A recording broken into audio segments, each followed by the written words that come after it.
My first point is that we have to make a really plan a national campaign and to really implement the 73rd and 74th Constitution Amendment. Why Kerala is today at this position? Because of that people's plan campaign the Kerala provided. It conscientized the entire population. That conscientization is not there in this country. And we have to take all the states and the state leaders, the civil society, everybody has to come together for that. And that is, in other words, the investing in people. We are not today investing in people. Investing in people, we may say only education. Yes, education, and it has several other aspects of it. And if we create that investing in people, then that creates social capital. And when we have that social capital, we can really fight any calamity and save the people. The poor, the needy, the weak, everybody will be in the center of our concern. So let us have a slogan, our panchayats, our future. Hamara panchayats, hamara bhavish. If we can create that, then the other governments can be built on that base foundation. Without a foundation, how can you create an edifice? So let us all champion this, campaign for it under the leadership of the pioneers in this and all the intellectuals and thinkers who have been participating in it was very inspiring indeed. And let us not give up. Let us go forward. Thank you.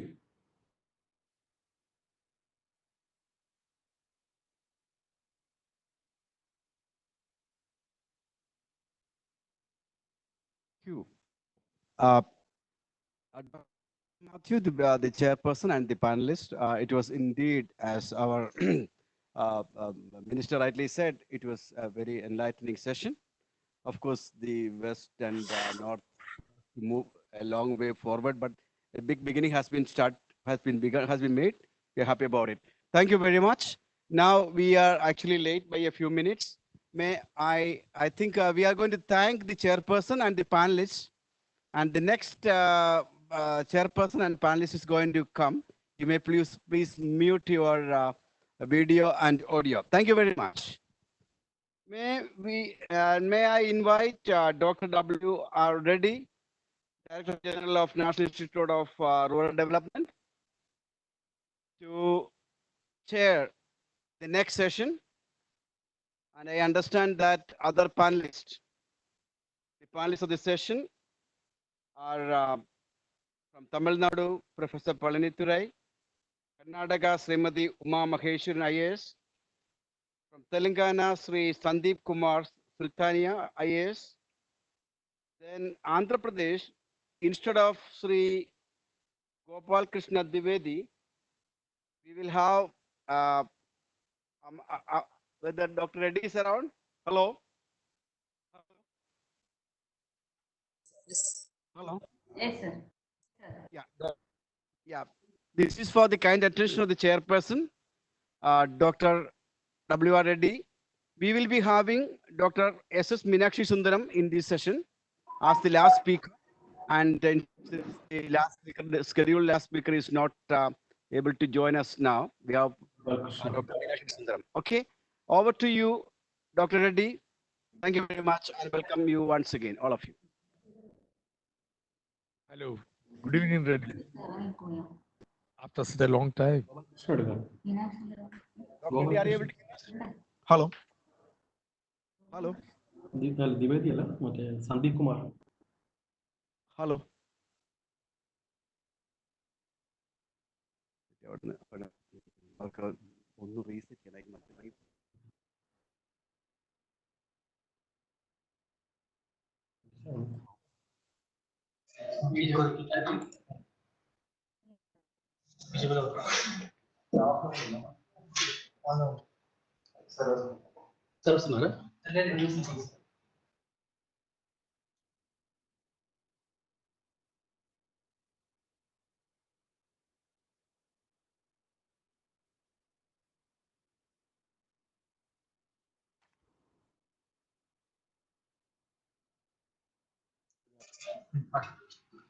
Sir, good afternoon, sir. Sir, DJ and ID, sir. This is Dr. Parnidurai. Hello. Whether Dr. Reddy, W. Reddy? Hello. Hello.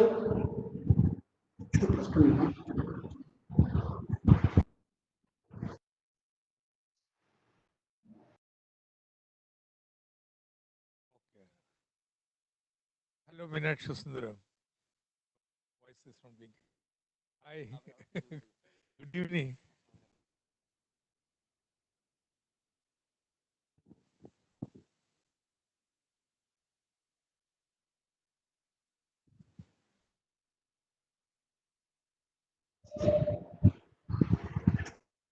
Hello.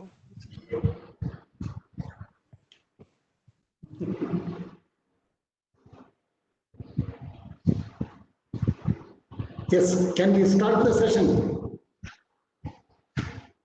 Yeah, we are. Hello. Hello.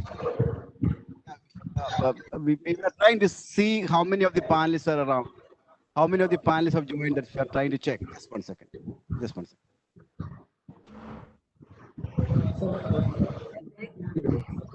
There is some problem with Reddy sir. Checking it. Hello.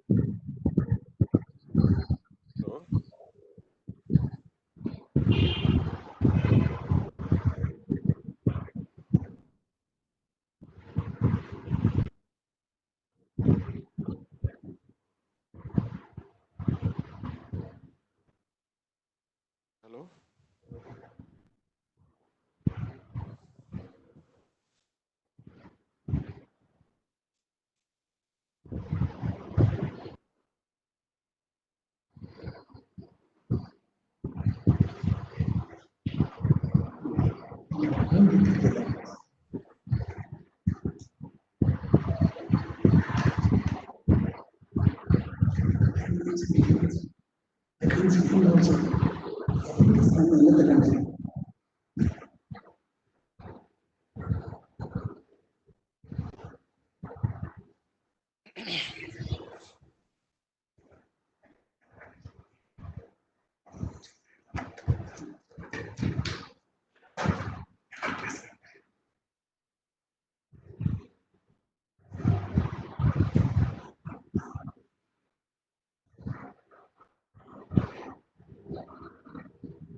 See, I think there is some connection problem with. Can you hear me now? Can you hear me now?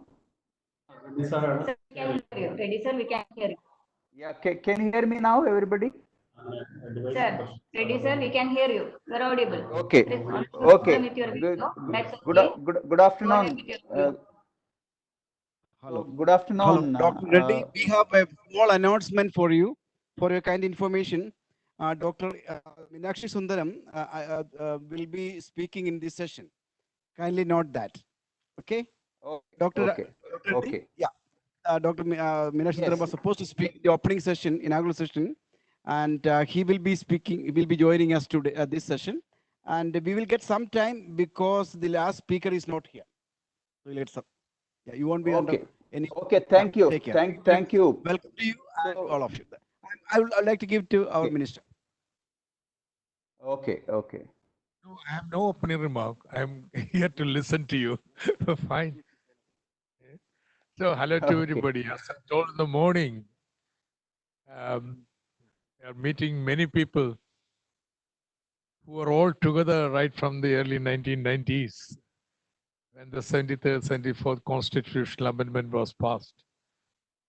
And this journey so far, lasting more than a quarter century, have been mixed. Okay, you have some exemplary experiences in India, which shows the potential, great potential of the democratic decentralization. while the country at large we have been lagging behind. But I think the pandemic provides an opportunity to bring the local governments into the center stage of national debate, because there is no way other than fighting COVID at the local. So that can be done by really local governments, and that's the significance of our sessions. Thank you. Over to you, Dr. Reddy. Thank you, Dr. Thomas Isaac, and thank you, Dr. Thomas Isaac, and of course the panelists. Myself, Dr. W.R. Reddy, Director General, NIRDPR. We have four panelists. If I'm right, I think the Principal Secretary from Andhra Pradesh is not able to join. We have Mr. Meenakshi Sundaram, Dr. Palnidurai, and we have Srimati Uma Mahadevan, the Principal Secretary, RD, and of course Mr. Sandeep from Telangana, and of course my friend Professor Rajashekhar is there to sum up the reflections on southern states. First of all, let me congratulate Kila and GIFT for organizing this wonderful webinar at the right time. And I really am very happy to see the GIFT auditorium, which of course I never had the opportunity of using it, though we have got the inauguration done during my time when I was the Secretary Taxes. So I'll not. Yeah. Kila sir. Hello. So It was in visible. fact, I request everybody to mute their microphones when somebody else is speaking, please.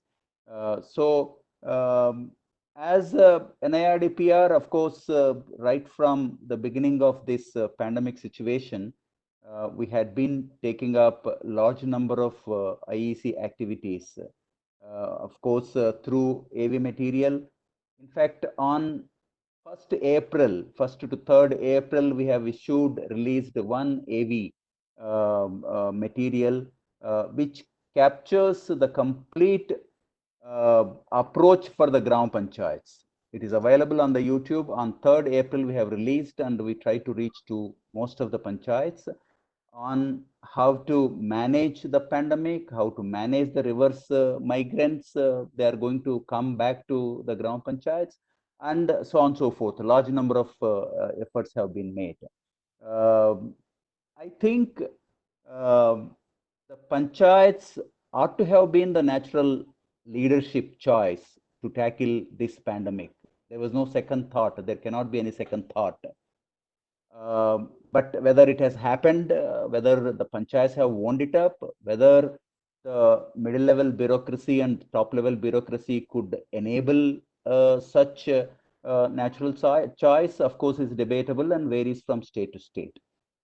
I feel the COVID crisis, every bad crisis gives an opportunity, a large number of bright opportunities. I think this crisis has given an opportunity to retrieve, to demonstrate, and to show to the world that the local governments are capable of, are better than other agencies, and capture that space and make that imprint and capture that space imprint of their relevance.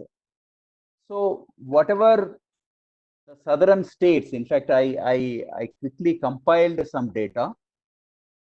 If I summarize the data, the southern 5 states accounts to about 18% of the reported positive cases. This is the today's data I have captured. 18%, and of course, Tamil Nadu is at the worst situation with 65% of the southern states contribution. And of course, in terms of recovery percentage, as against the national average of 35%, we in the southern states stand at about 34%. And of course, recovery is fantastic in Kerala with 84% recovery of the infected positive cases, followed by, of course, Telangana and Andhra Pradesh, and so on and so forth.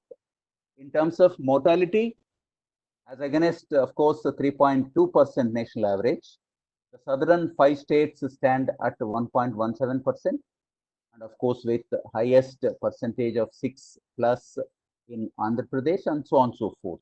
Of course, these numbers may not mean anything, but the numbers will show way forward. And I think the problem has just begun. The problem is not yet over. And learning from the successful states, successful experiences can be of great help to other states. I think what state governments and center has given to the local governments as in terms of role clarity or delegation or funds, resources, looking from that angle is one approach. In fact, that I think a lot of people have commented on that, and then pros and cons, strengths and weaknesses. I'm not getting into that.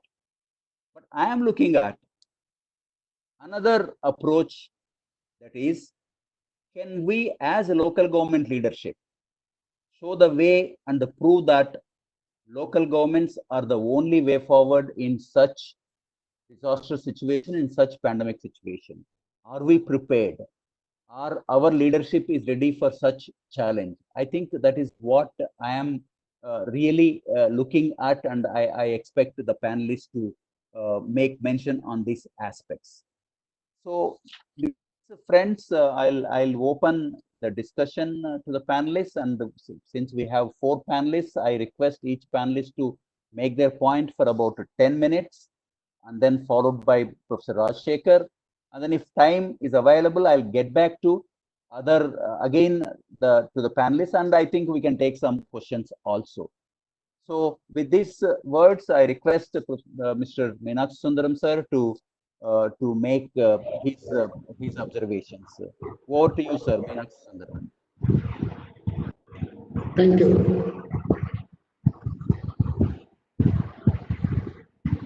Am I audible? Can I start? Please start. Yeah. And thank you very much for inviting me to give my comments on this. I wanted to start with the constitutional position first. See, under the Indian Constitution, the 11th schedule clearly says health, including primary health centers, dispensaries, hospitals, they are all the responsibilities of the Panchayat Raj institutions. Subsequently, in the Disaster Management Act, when there is a disaster, we have created authorities at the central level, state level, and district level, which are somewhere parallel to the Panchayat Raj institutions. But the understanding is, whenever the problem is local, the panchayats will act straight away, like in the case of tsunami or the floods, which were localized. There the panchayats will act, and when they feel that they need some more help, they are looking at the center or the state, which provided the funds and also sometimes the capacities. But when the problem is a pandemic, it is natural that the central government starts with the interest, but they should not forget the local governments. What happens is the role of the central government, state government, and the Gram Panchayat should be clearly defined.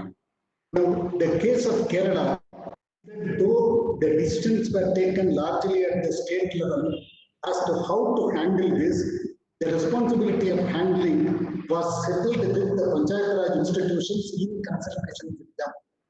I understand that the local primary health centers were entirely managed by the panchayats, and they were able to ensure that the local centers are able to act better. Now, this is the practical side of how to handle this. I'm sure from the 3 states which are now going to follow me, probably they will explain what they have done. But in the time available to me, I only want to say what are the things which panchayats can do. The first point is we do not know how long this COVID-19 is going to continue. We are not certain whether the problem will be solved in a few months or it will take few years. Now, we have been told the only method is prevention, and in prevention there are 2 things which are mentioned. One is social distancing, and the second is hand washing and maintaining a good sanitation. For both, we need the cooperation of the local people. The first requires some kind of change, the social distancing. Here again, the people have to be told what is meant by social distancing and how that can be achieved. Panchayats are the best institutions who can do that. Second is the water supply and sanitation. Now, panchayats to get into the water supply and sanitation areas. Now, though under the constitution, water supply and sanitation is given to the panchayats, many a times it is now done by the state departments. I would therefore request that we should take up activities like desilting tanks, rainwater harvesting, improving the availability of water, better distribution. These are areas which the panchayats can legitimately do in the coming future. The second point is, in the period of lockdown, what really happened? We did not have any problem in the cities to get the meat, but we had a huge problem for getting the vegetables and fruits. We had situation in several parts of the country where fruits and vegetables were available at the village level. They could not sell it, they threw it, whereas in the cities, we were wanting to buy vegetables and fruits which is not available. Even today, I am told in Salem district, there is plenty of mangoes, good quality, but they do not know how to sell that. Therefore, it is still remaining in the trees. Now, that being the case, we need to find how to strengthen the supply. This gives an opportunity for the panchayats to go in for more and more of farmers producing organizations. We will form them into cooperatives like what we have done in the case of dairy. Like our getting the milk supply without any problem, we should be able to get the supply of fruits and vegetables even during the pandemic days. So the second area where I expect the panchayats to take interest is to organize people's institutions, farmers, producers, cooperatives or organizations which can provide better marketing and a supply chain. I will explain only one more problem and then stop with that. That is relating to the so-called reverse migration. Whether it is the appropriate word or not, I will not get into that discussion. Whether we like it or not, large number of people have now come back from urban India to the rural India.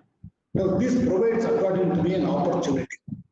When we created the Gram Sabha, excuse me, sir, for interrupting you, Dr. Meenakshi Sundaram. I'm sorry for interrupting you. Please speak to the mic because of you. Please speak to the mic. We are getting a lot of complaints from the YouTube. You are not clearly audible. Please bear with us. Sorry for disturbing, interrupting you. Please speak to the mic. able to hear me? Thank you very much. Okay, thank you. The one other point I want to mention is that in the case of reverse migration, whether we like the word or not, the panchayats have an opportunity to act. When we entered the Gram Sabhas in the 1983 Act of Karnataka, one responsibility given to the Gram Sabha that they will identify who are all the people, able-bodied young men in the village, what are their skills and how they can be employed. Should it be in the wage employment program or should it be in the self-employment program? Now perhaps we have to do that. We have to convene the Gram Sabhas, keeping the social distancing in mind. Of course, it is not that difficult in the village.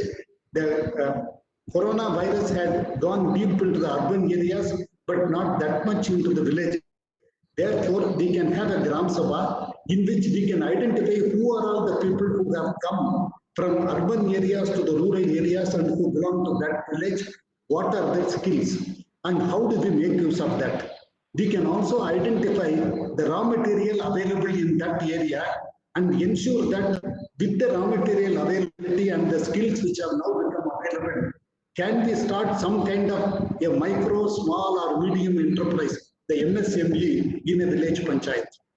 I believe it is possible to establish 2 to 3 MSMEs in each block, if not in each Gram Panchayat, and ensure that the people who have now come back to the village are properly utilized. Now, these are the areas where, other than Kerala, in the remaining states, we need to concentrate on.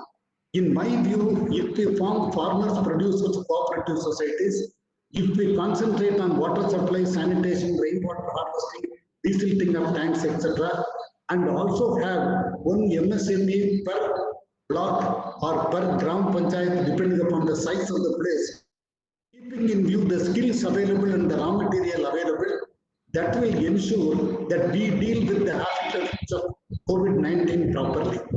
I am sure most of the states are taking their own actions. It is necessary, as has been discussed so far in this group, that how to involve the panchayat should take a priority. Ultimately, I believe with my experience in government, what I have learned is, unless we make a program, people's program, it will never succeed. If it remains, of success are very limited. If we involve people and there is a people's participation in the program, it can succeed. The only method of ensuring people's participation is through the Panchayat Raj institutions. And that is what we need to concentrate. I think I will stop here. If there is any need, I will come back in the end. Thank you very much. Thank you very much, sir, for your short and brief and very important message. Thank you very much. May I now request Dr. Palanidurai to make his observations, please. Hello. Hello. Dr. Palanidurai, can you please?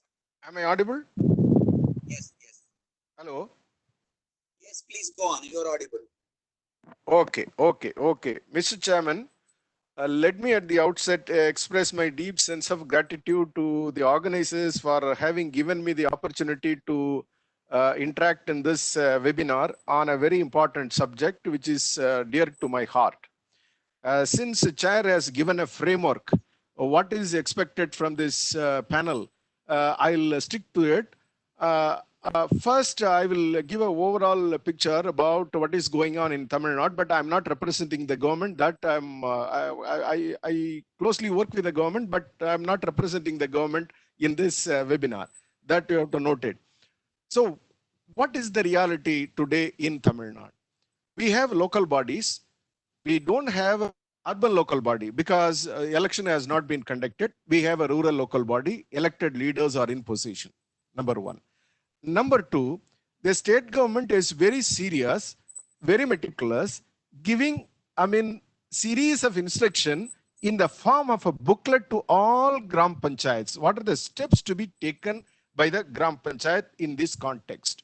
The second one is, what are the materials needed to perform the task by the Gram Panchayat that is circulated through the block Panchayat and ensure that it should reach in time to the village Panchayat. This is the second one. The third one is, you have enormous information, but whether those informations are correct information and how to reach the people. Now, the pandemic situation is very critical in the rural areas and everybody is panicky. So how to give, confidence to the people who can give? It is not the officer, it is only the leader who can give. But when we come to the leadership, because our chairperson has rightly pointed out, they are elected fresh, they have undergone one-day training, and they got a booklet also about how to manage your panchayat and other things. Now they have sent this, booklet about how to manage, COVID-19. This is also there. So in that context, you have to look at generosity is very abundant in Tamil Nadu. Food is not a problem. Supply of food is, supply of food material is not a problem. Vegetable is not a problem. Everywhere you have enough, material, but they are to be distributed. But even in the coronavirus, spread is more in urban areas rather than in the rural areas.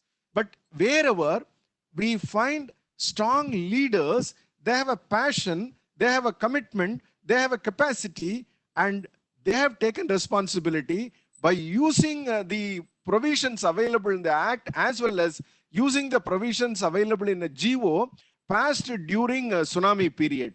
And they are taking care of the people and they supply material and they ensure safety and they provide all necessary things to the villages and they are doing their best.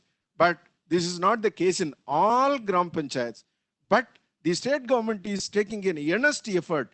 If the panchayat president is weak, not in a position to do it, so what they are doing, their officials are there to support it. They are doing such a kind of thing. This is the position. And another very important thing is, I mean, every day, I mean, they are giving a communication.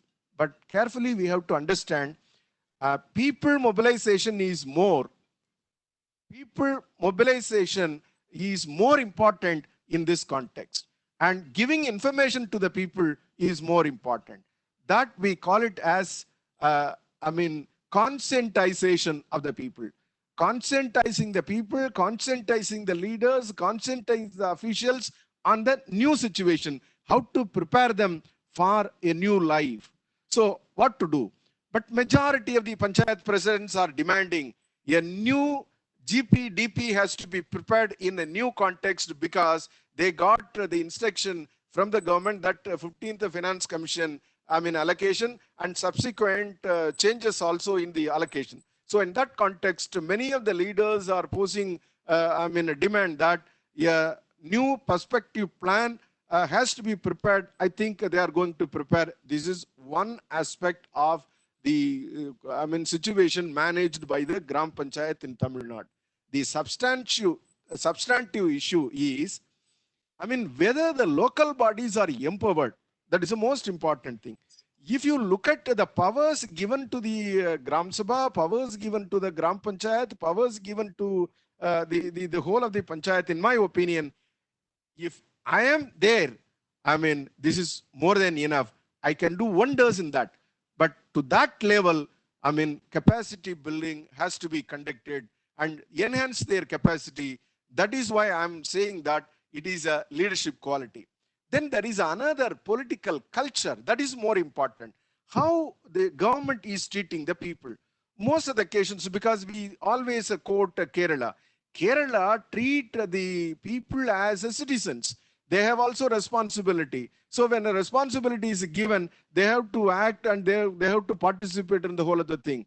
But whereas in Tamil Nadu, we have a culture, and that culture is beneficiary culture. Most of the occasions, our discourse is only on benefits, not about the responsibilities, not about their participation, not about the responsibilities of the citizens. So in that context, our discourse, unless our discourse is changed from the, I mean, beneficiary culture to participant culture, I mean, following the model of Kerala or any other state, it is very difficult.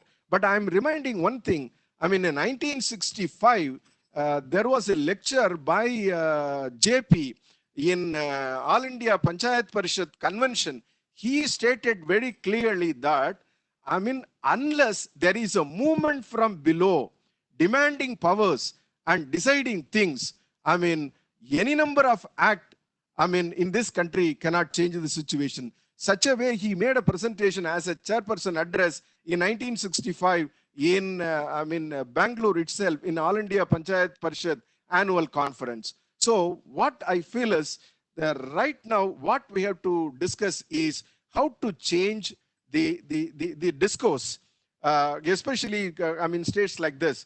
But states are concerned with the people, no doubt about it. They are giving large number of programs. They are giving large number of, I mean, schemes and other things.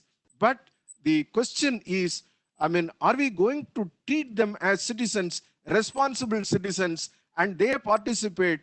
Unless otherwise, we convert the local body institutions as a mere spending institutions. If you give money, I mean, from central government or state government, they will spend. If you stop money, they won't act. Otherwise, it is very, very difficult. So the whole of the discourse has to be changed. Then one more aspect, just I want to discuss here in this forum, because all the 27 years, I have been listening to all our friends, because we are all fundamentalists of Panchayat Raj. So we believe Panchayat. And there are others, fundamentalists, market fundamentalists. And they also argue that, I mean, market is more effective than your local body. In such a way, they are arguing. So in that context, one Panchayat president, after the election, he telephoned to me, he asked me a question. I mean, all the time we are demanding power, demanding power. You are saying that it is the constitution. Why they are giving? Is it not fair on our part to climb our, actually powers through the Supreme Court, taking it to the constitutional bench and get clarity from the constitutional bench as the basic framework of the constitution. They got it.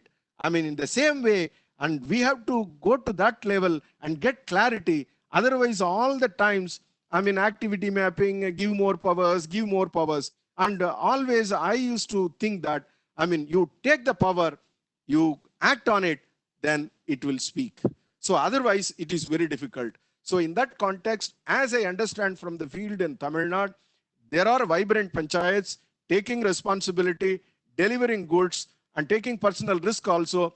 Even before getting the direction from the government, they have started distributing Kabasura Kudineer, all these Siddha medicines to all the households, and taking the counts of the single-headed families who are all suffering, who are all in need of food and other things, and they are locating and they are supplying, and they issue voluntary, the volunteers identity card also. They do all kinds of things.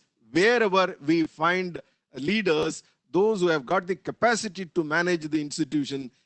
Of course, there are many panchayats, they are not in a position to understand, they are new, but even there, and there the officials are supporting because they have to report it to their bosses. So they are also doing it. In my opinion, the service delivery is fine, but from the perspective of empowering panchayat, empowering the people, and that depends on the political culture of a state. In our state, what we believe strongly is, our bureaucracy is very strong. It will deliver effectively. That is also true. But substantially, we are arguing that unless you empower the people and the local body institutions, even another 100 years, we will continue in the same position. So in that context, what is need is building the capacity of our leaders. Who is a leader? If he's a leader, he will take power. If he's not a leader, he will demand power. So in such a way, a leadership training is more important for our local body leaders, number one, and changing the narrative of the whole local body from beneficiary culture to, participant culture or citizenship culture. And citizenship creation is more important. When we talk about Gram Sabha, it is a place for discourse, deliberation, arguments, debates. It is not, grievance redressal session. So in that context, what I believe is, to strengthen the local body, primarily building the capacity of the leaders. And because in Tamil Nadu, we have more than 400 schemes are there to develop people. If they are able to make use of all those things, it will happen. And another thing, GPDP is the demand of many of the Gram Panchayat presence in the new context after seeing the direction from the central government, Ministry of Panchayat Raj, after giving the allocation. So these are the things we need to strengthen local body and to manage the community and to guide the community and to mobilize the people for a new kind of life which we are going to see in the months to come, in the years to come. Thank you. Thank you, Dr. Palnidurai, for the points you have made. May now request the of Karnataka, Srimati Uma Mahadevan. Over to you, ma'am.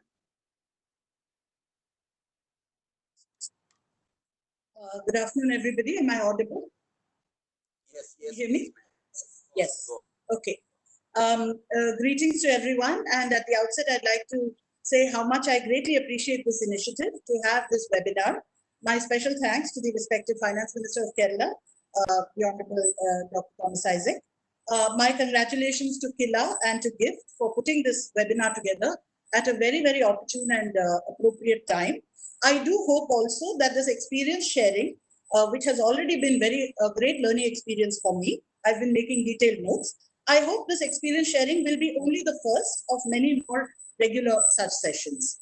It would be wonderful every 3 or 4 months if we could get together and have a quick recce of what all we've been doing, because that can be very strengthening. And also, I think it's also very energizing for all of us working in decentralization.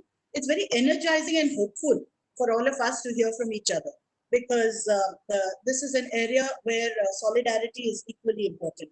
My presentation is very briefly going to be about how the Gram Panchayats, the local governments of Karnataka, have used certain enabling guidelines issued by us during the period of the COVID-19 pandemic, but use these enabling guidelines to rise to the occasion and really demonstrate the capacity as full-fledged local governments. Just to give you the context, what we did was in the month of March itself, very quickly, we issued a set of circulars setting up what are called Gram Panchayat task forces. These task forces consist of basically a group of elected members, including the Gram Panchayat president and the vice president. The president of the Panchayat chairs the task force. The vice president is the vice president of the task force. Select members, one at least from each village, and then select staff, the Panchayat secretary, the PDO, Panchayat Development Officer, other staff, as well as frontline staff of other departments, such as the ASHA worker, the Anganwadi worker, the auxiliary nurse and midwife, the police constable or the sub-inspector, the village accountant, the revenue department staff, as well as the village rehabilitation worker who works on disabilities, and the bank manager for financial inclusion. What we did was we issued certain guidelines, giving them 4 basic roles and responsibilities. One was the most immediate one being dissemination of information, because at this moment we were very worried about, because of the information asymmetry, especially in rural areas, we wanted to fill that vacuum with science-based information so that that would be reassuring and also give a structured context to all the work that would happen. So information dissemination about the virus, about physical distancing, about important precautions, so that while we were talking about the pandemic, we were also saying these are the ways in which people can protect themselves. The second responsibility was about lockdown. During the lockdown, maintenance of essential supplies, especially to the vulnerable, the pregnant, the elderly, the critically ill, the disabled. The third was regular care activities, such as the delivery of Anganwadi rations to the pregnant women, to the children, doorstep delivery, as well as the midday meal rations to the children, as well as routine medical needs, immunization program, and so on. The fourth was safety. Important aspects of safety that would need to be taken, both for the frontline workers and the waste management staff, such as provision of masks, soap, sanitizer, hand washing stations, training in proper disposal of the masks, and so on. These guidelines were both granular but also enabling. They were not meant to be exhaustive, because we wanted the Panchayat to devise its own plans and see how they would take it forward. We gave training to the Panchayats. Our commissioners and directors quickly put together, as well as directors, quickly put together an excellent training program, which was over the space of just a few days. It conducted over YouTube Live, along with the training committee at the state level and the health department at the state level. It was a focused, interactive training delivered directly over YouTube to the Gram Panchayats. And we have a Telegram group which is active through the day, where all 6,000 Panchayats of Karnataka are active. And so on the Telegram group itself, we got photographs as well as reports about the participation. We also enabled the Panchayats to use 14 Finance Commission grants, as well as their own sources of revenue for carrying out these activities. And we reminded Panchayats about their action under about their responsibilities under Section 58 of the Panchayat Raj Act, which is, I think, the crucial section which really tells local governments how to be local governments. Because Section 58, inter alia, says that they should meet the needs of the people in the Panchayat. And we extended this to point out that they should also create an environment that is safe and congenial. All this is in the Panchayat Raj Act, in the functions of the Panchayats. And quote, protect the rights and interests of the disenfranchised and the vulnerable. All this is in the Panchayat Raj Act, but we issued a circular, separate circular, reminding them of this and asking them to take up all actions that were required. Further, recently, once the interstate movement of migrants has started, we asked them to take up institutional quarantine as well of the persons coming in from outside. A training was also given for that. Now, this being the context, what we discovered was something well beyond our expectations. We found that the provision of structure in terms of the guidelines, the provision of training and science-based communication was only an enabling support which they needed to rise to the occasion. Because what Gram Panchayats have done since then is they have set off on house to house. They have met the needs of their people. They have checked on the vulnerable. They have innovative solutions. Just to give you 3 examples, in one panchayat, we found that during the lockdown, they had published public notices giving the details of volunteers who would be available, nobody else to be contacted for essential supplies, nobody else to be moving out. They had also provided at their own level an escalation matrix. Now, the escalation matrix is some jargon that we use from management side. But here was a panchayat without using the words, they knew exactly what they had to do.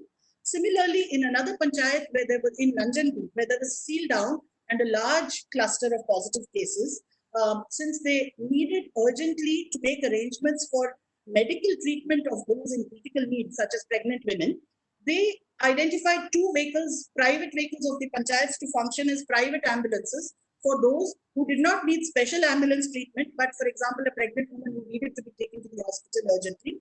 And 200 to 300 people have been availed of this facility, which was just an innovative local solution which was found.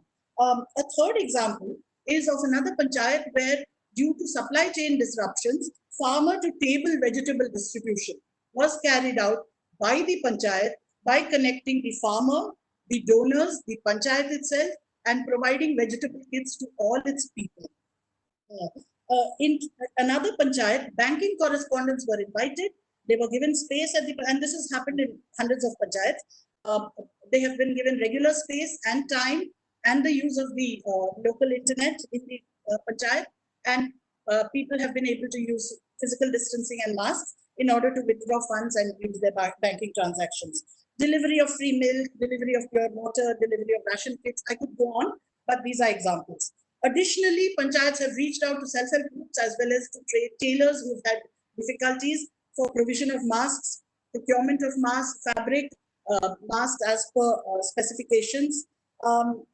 Mahatma Gandhi Narega. We have, my Commissioner of Rural Development tells us that we have issued 1.5 lakh job cards just from April 1st. Again, through the intervention of the panchayats. We have talked, again, Professor Pallavi Durai and Mr. Meenakshi Sundaram spoke about 11th schedule and funds, functions and functionaries. We're in the 27th year since 1993. We last year issued a government order asking panchayats to conduct a flagship review, which is conducted at the Chief Minister's level, Chief Secretary's level, district level and taluk level. We, for the first time, asked the panchayats to just go ahead and conduct this review. It's called the Karnataka Development Program, KDP review. And many panchayats, around 4,000 of our 6,000 panchayats had already started conducting these reviews for interdepartmental convergence. But it's my submission that the panchayat task forces are actually interdepartmental convergence in action at the front lines. I also have a hypothesis that what could have been a moment of great social anxiety and possible unrest and even stigmatization of migrants or returning persons has been prevented due to the timely action of panchayats in providing science-based communication. I want to mention one particular resolution which many panchayats have passed, which is that no person shall be hungry during this period in our panchayat. I find that extraordinarily moving and extraordinarily, I think it's quite remarkable that panchayats have taken this decision and passed such resolutions. It's my submission that COVID-19 has been a moment when Gram Panchayats have risen to the occasion, but they have shown their capacity. They have shown that they deserve to be trusted well beyond COVID-19.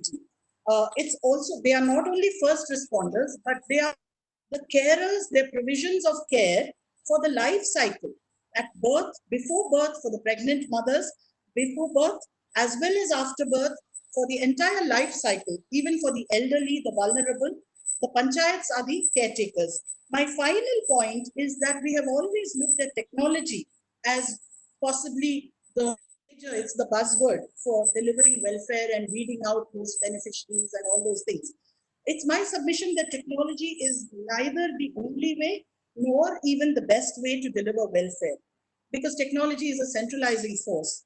Although it does bring certain efficiencies, it's my submission that panchayats have shown that full-fledged local governments can provide development-oriented approaches which are inclusive, welfare-oriented, people-friendly, if we only trust them to do so. Thank you so much for this opportunity. Thank you, ma'am. Thank you very much.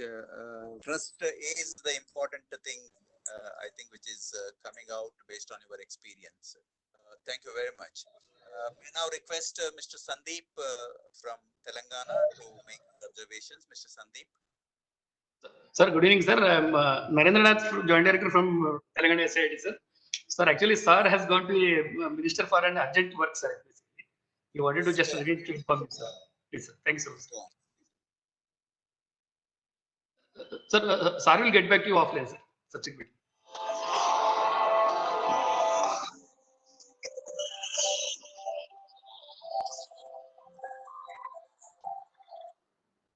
Hello. Yes. Yeah. Are you making? No, sir. Sir will get back to you offline, sir. Pardon? Sir will get back to you offline, sir. Later, subsequently. Okay. Thank you. Thank you, sir. Thank you. Of course, we have been seeing by being in Hyderabad. I think Telangana had been doing good work, but of course, more need to be done, which we'll come back later. Is there anybody representing Andhra Pradesh? Andhra Pradesh? Okay. May now request Professor Rajshekhar to speak on the reflections of the southern state performance and then approach in handling this COVID-19 pandemic. Professor Rajshekhar. Very much. Am I audible to you? Yes, please go on. Yeah, thank you very much. And at the outset, let me thank the organizers, in particular the Kerala government and Professor Thomas Isaac and my good friend Joseph and Joy and others. And I have listened to all the presentations, and then I just around the time that COVID has struck, or COVID pandemic has started, we have also started to collect some information at the grassroots level. And we have collected information from about 30 gram panchayats over telephone during April and then the first week of May. And then this information was collected both from gram panchayats as well as households. And then I will be reflecting a little bit about the data that is just coming from the field. I will basically make 5 points, and then the first point is that system is in place. At least I can speak of Karnataka, that there is a system, and then as Mrs. Uma Mahadevan has mentioned, there is now some guidelines have been issued, and there are task forces, and then many people are the Gram Panchayat presidents and then Gram Panchayat officials. They do understand the gravity of the situation, and then they have been undertaking a number of activities at the grassroots level to, in a way, undertake the activities that are required. As a success, I can just mention that we have collected information from 60 villages, and wherein Professor Thomas Isaac was asking about the delivery, some information on the delivery, and then 97% of eligible households have obtained rations, especially rice. It's a different matter that they have not received the pulses and various other things, but that is something to do with supply bottleneck and nothing to do with Gram Panchayat. And I also would like to add what Principal Secretary of Karnataka Government, RDP of Karnataka Government was telling. And there is also innovation like WhatsApp group.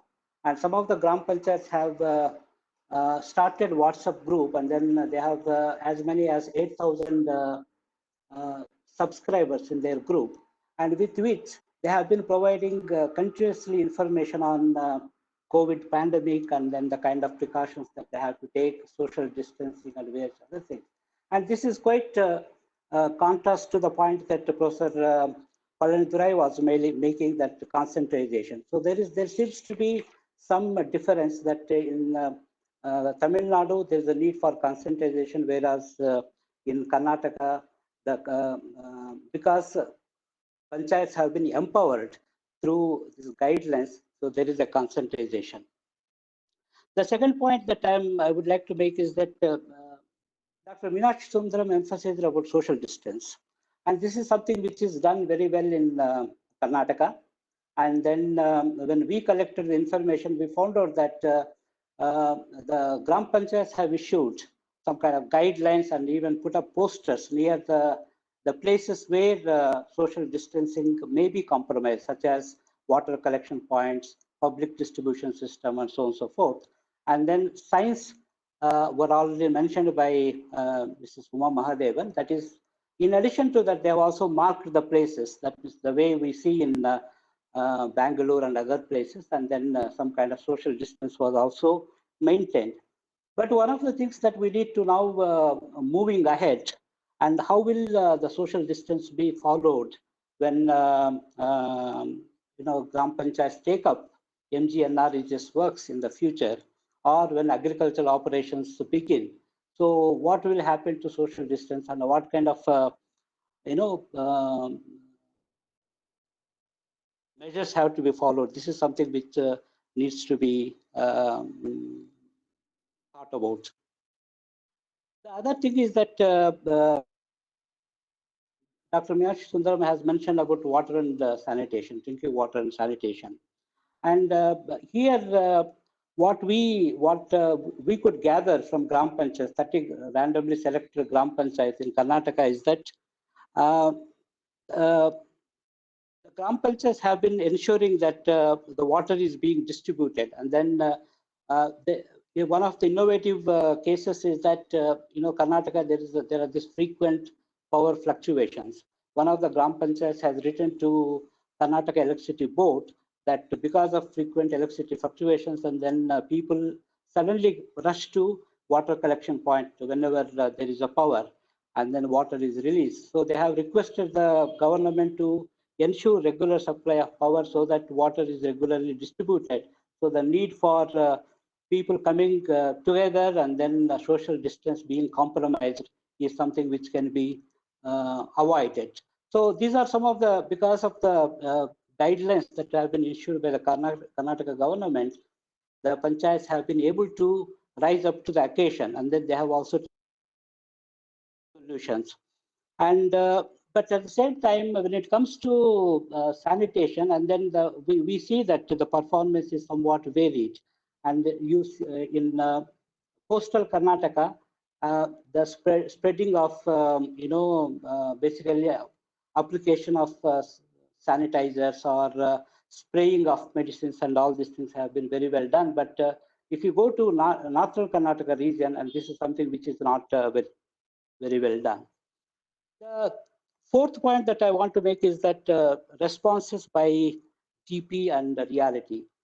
And Mrs. Uma Mahadevan mentioned about the guidelines and that they have been issued. And then when we asked the questions whether some of the issues that have been mentioned in the guidelines, whether they have been followed or not, almost 100% of the Gram Panchayats have stated that yes, they have followed.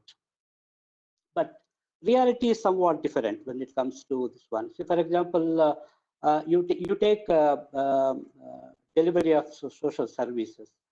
Then the amount has been received only by 27 or 21% of the total households. And then the kind of the cash benefit that is supposed to be given to farmers has been received by 40%, not all the eligible the farmers. Likewise, even the 2 months pension in advance has been received by about 1/3 of total eligible beneficiaries. So there are some gaps between what is supposed to be done, what is actually done. So the other thing is that so it is here that as Mrs. Uma Mahadevan has mentioned, there is a regular need. There is a need for regular webinars, and then it is here that we see the problems with regard to empowering of Gram Panchayat. So there are a few problems relating to administrative decentralization and fiscal decentralization. And then when we asked about Gram Panchayats, whether they have initiated any MGNREGS activities, and the response is that we have prepared prepared the job, the list of job card holders, and then action plans have been prepared, and so on and so forth. But what exactly has happened is that people are not coming forward. That's what the response that Gram Panchayats provided. And then there is also things relating to action plan being prepared, and then they have to be accepted and then implemented. And the other aspect is that ASHA worker inquiring about the health status of households or the health status of elderly. And there is a considerable variation across the Gram Panchayats and across the villages. In some cases, in some of the villages, 100% of the households told that yes, ASHA worker has visited them. But in other villages, 10%, 5% of them have stated. So there are some variations. So it is here that there is a need for regular, meetings or webinars of this kind, or regular follow-up what exactly is happening at the ground level. The last point that I would like to make is about reverse migration. I feel that then we have also asked a question about migrants. How many migrants have come back and all those things. And then from the total households that we have covered, the total number is about 450. And the migrants have half of the migrants have come back, and half of the migrants continue to stay where they are. But the important thing that we have to remember is that 77% of the migrants would like to go back, and they are not going to stay back in the villages. So, which means that Gram Panchayats need not really do anything about the 77% of the migrants. This could be very much a particular problem of a particular case relating to Karnataka. Maybe the situation is different in other states, but only 77% of the, as many as 77% of migrants would like to go back, and they will not be staying in the villages. Who are the remaining 23% of the migrants? These are migrants who have gone to Kerala, or who have gone to Pune and Hyderabad and some of these places to work in urban informal sector. And there the people, they are really shocked, and they would like to stay back in the villages. And for them, I think what is required is some of the activities have to be introduced, including something like MGNREGS. But my own feeling is that reverse migration is not really a major problem that the Gram Panchayats will have to be worried, at least in the case of Karnataka. So this is what I want to say, and then thank you very much. Over to you, Dr. Reddy. Thank you, Professor Rajshekhar. Since we have, I think, another 4 minutes time, may I request Mr. Meenakshi Sundaram to make Meenakshi Sundaram and Palnidurai and Uma to make one comment if they have left out, if they want to make. Am I audible now? Are you able to hear me? Yes. Okay. Yeah, I will just make two very quick points. Since Dr. Thomas Isaac is sitting here, I wanted to raise these 2 points. The first point is about the Disaster Management Act, which came into being in 2005. You will find under this act, you have a central authority, state level management authority, district level authority, and there is nothing said about the Gram Panchayat or the Panchayat Raj institutions.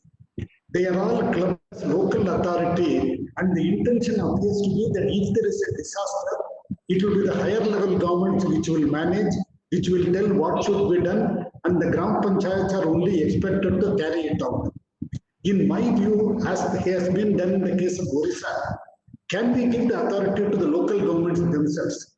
Let them decide when to have a lockdown, when to remove that, and what needs to be done. Can we not give this kind of an authority either at the Gram Panchayat level or at the block Panchayat level? This is my first point. The second point I want to mention is about the reverse migration, which Rajshekhar just now mentioned. It is true that 77% people want to go back. But do we ask the question, who do they want to go back? If they are able to better employed in the village itself, will they go back? Now, the honest fact is we have not been able to provide them attractive employment in the village level or nearby so that they can stay in the village and go. Do we have the data regarding how many number of people are available in the village? What is the raw material availability? Can we not make use of this MSME as a method through which the reverse migration does not take place? I'm talking from the village to the town. No, we need to have a plan for engaging the people within their nearby area. Thereby, they need not have to migrate and get into problems like what we faced during the last 2 months. That's it. Thank you very much. Thank you, sir. Dr. Palani. Chairperson, may I interrupt you? There are a few questions. I may read it out for you so that the panelists could take it up while they respond. If they make the final remark. Okay, please. May I go ahead?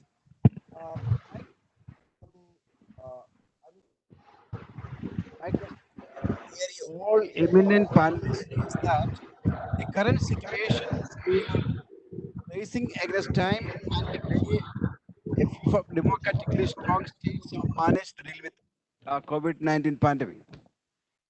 What is the message for states having not so deep-rooted or deteriorated decentralized governance so that they can quickly manage to deal with the situation arising due to pandemic and lockdown? Of course, I think it's better that they let it wait till tomorrow to get a proper answer. I hope the panelists will have something to add. Devolution is the answer to the core question. Hence, it is important that all the states must review, the necessary mechanism shall be developed so that PRI can function as institutions of local government in letter and spirit. One of my colleagues has a question to you, Dr. Reddy, is that have you initiated? There are more questions coming. Dr. Amling would like to ask you, have you initiated any study from NIRD to explore the resource crunch of local government during COVID-19 pandemic? Another young colleague, Shensi Matthew, would like to know, the presentations are excellent, was also insightful. Panchayats in the southern states have been addressing the need at hand. What all local governments can do to mitigate the post-pandemic crisis? Yeah, I think people started thinking about post-pandemic crisis. That's very good. Okay, over to you, Dr. Reddy. Thank you. I'll try to respond and then I'll request my other panelists to add on. Now, let me say that the southern states have performed extremely well compared to other states, and obviously southern states have deeper PRI setup.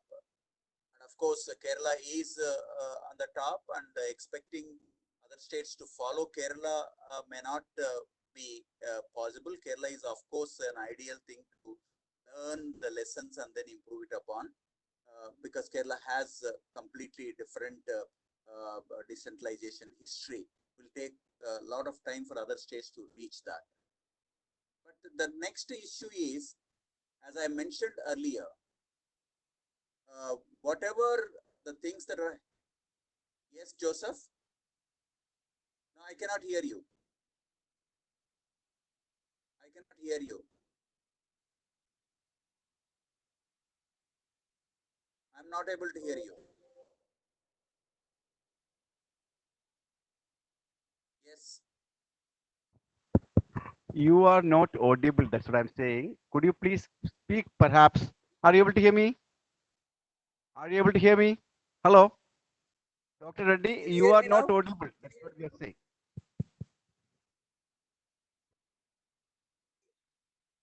I switched off my video. Am I audible now? Yeah, you are better now. Yeah, that's Can you it. hear me? Yeah, you are Can you better. hear me now? Much better. Okay. We are hearing you. Please go ahead. Yeah. So what I was mentioning is emulating Kerala will take long time. And of course, learning lessons from Kerala is, of course, the important thing the other states should do. And southern states have performed fairly well. I must congratulate the leadership of the southern states for this. But as I was mentioning, waiting for the devolution to happen, and then in terms of resources and other aspects to happen, instead of waiting for that, can in fact the state leadership or the activists, the friends of Panchayat Raj institutions, local governments, can we have a mechanism to nudge the local government's leadership to move towards responsible leadership, as Dr. Palnidurai has mentioned? And of course, this juncture, relook at the plans which have been made for the 2021.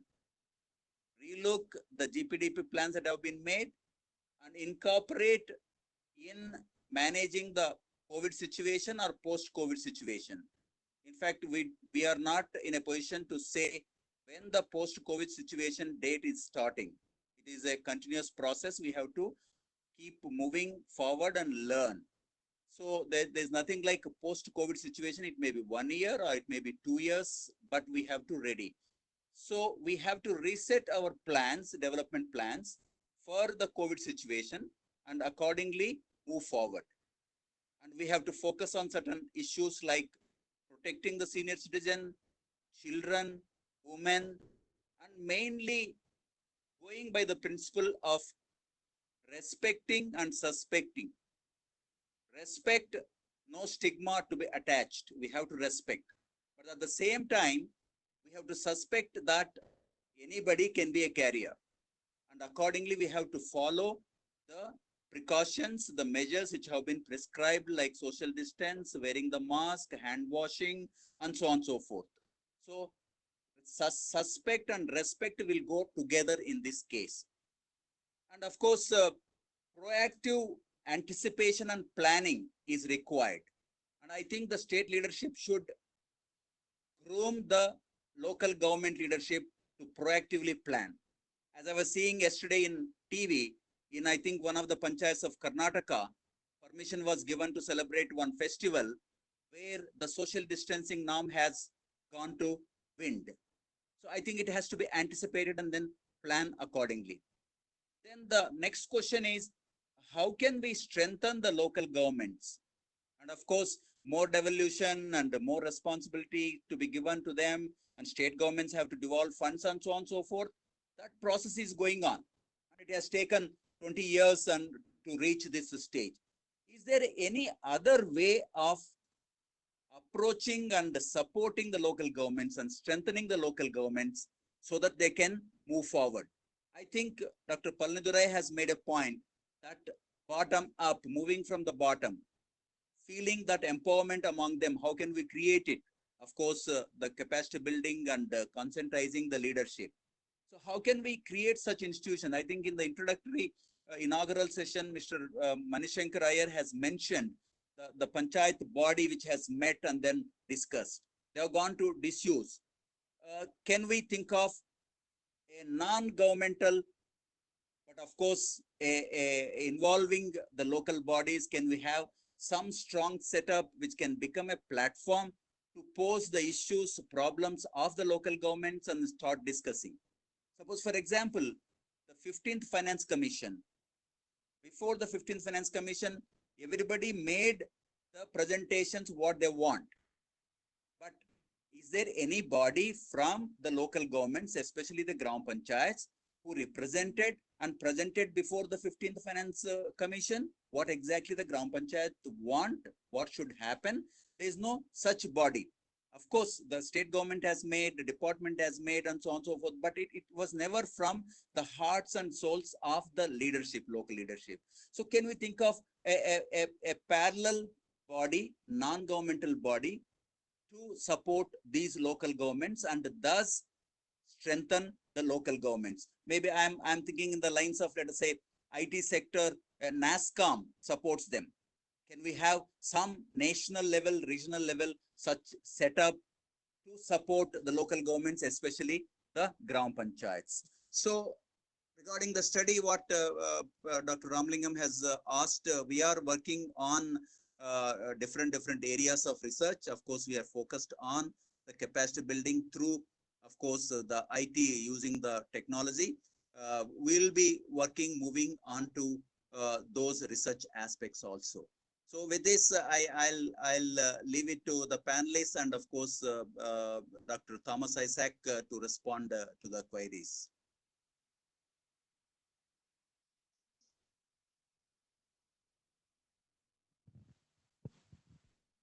I will take from one of the points now Dr. Reddy has raised. What can we do to empower the local governments? He specifically mentioned about 15th Finance Commission. I think that is a very important entry point.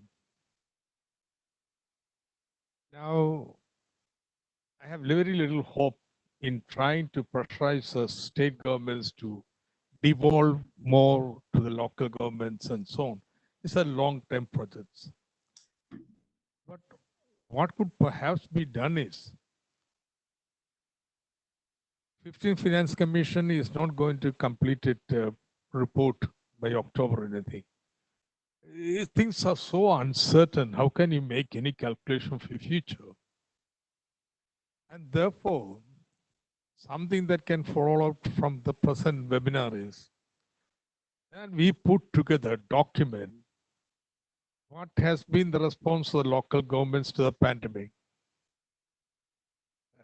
From what I've heard, I don't know if it's a fair sample, but from what has been heard, there have been exemplary performance among the local governments. And it's also very clear. And when it comes to what has to be done, it has to be done at the local level here, whether it be the relief work or say monitoring the spread, or say now any kind of exit plan with reference to say agriculture and so on. Now local government has got to play a very central role. That's very, very clear.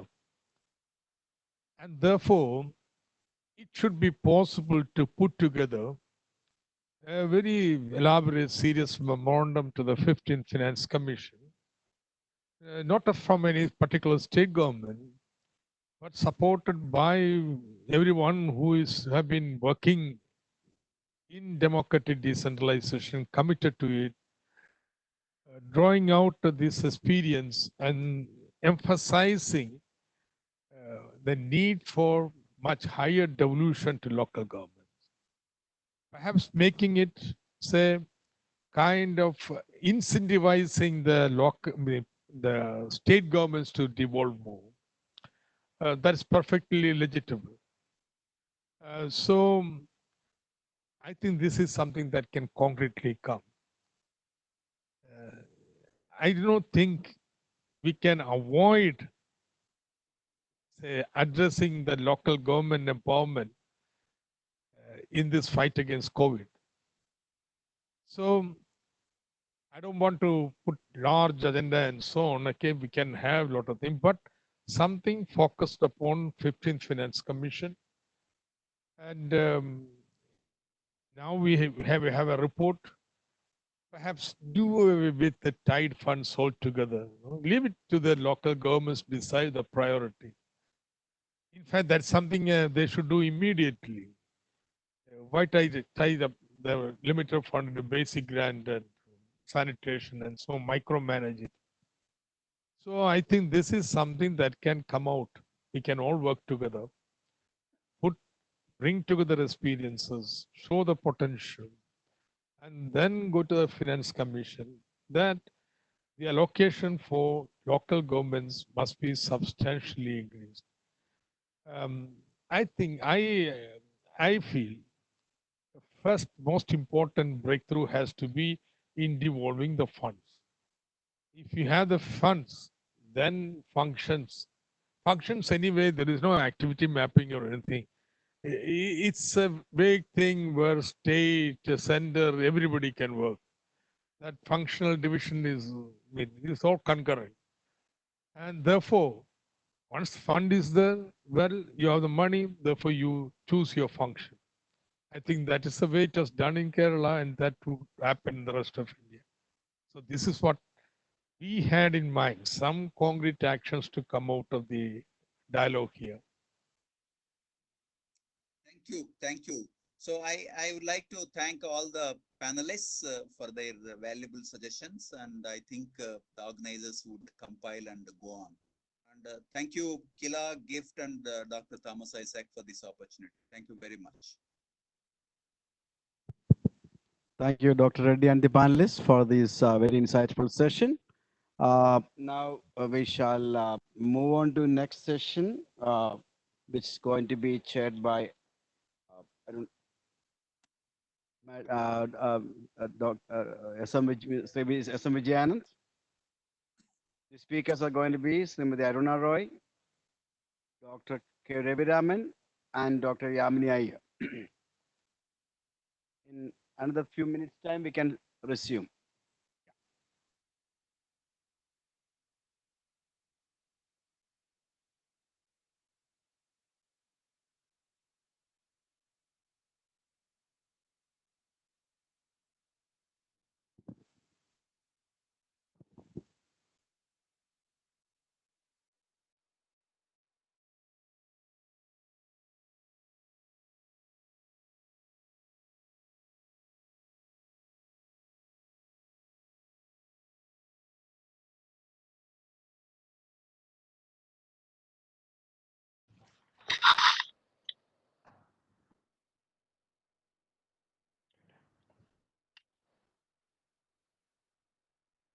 Yamini ma'am will join in a while. All other panelists have joined. What about Dr. Ravi? Yes, sir, ma'am. You are not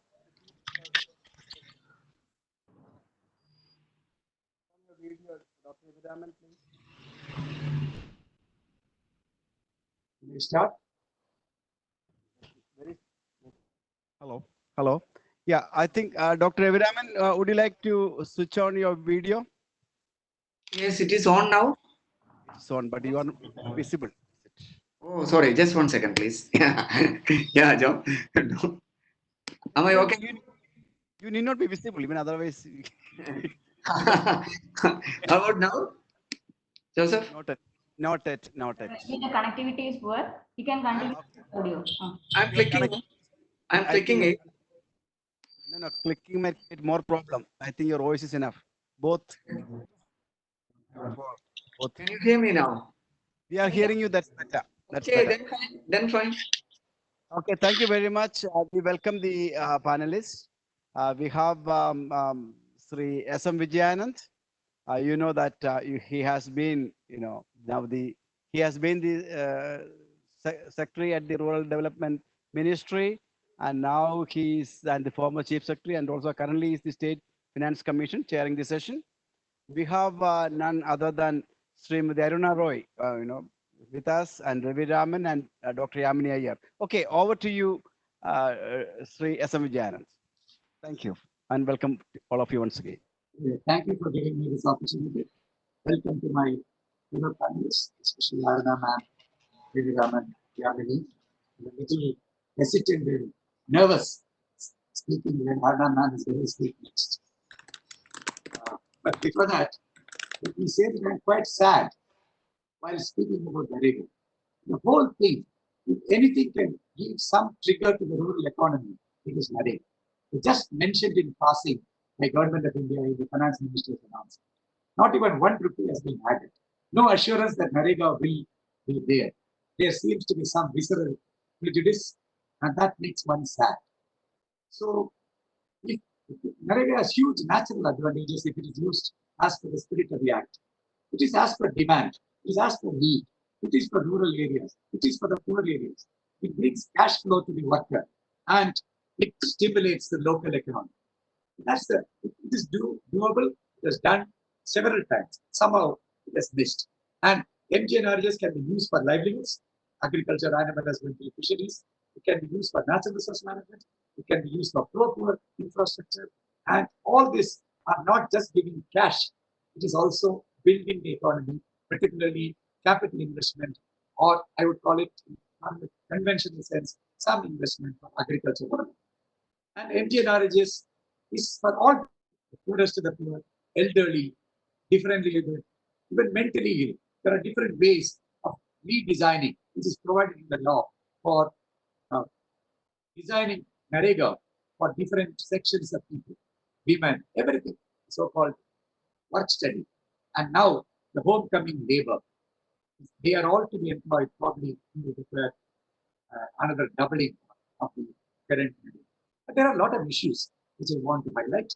One is, over the years, it has become allocation based, which is against the letter of the law, let alone the spirit.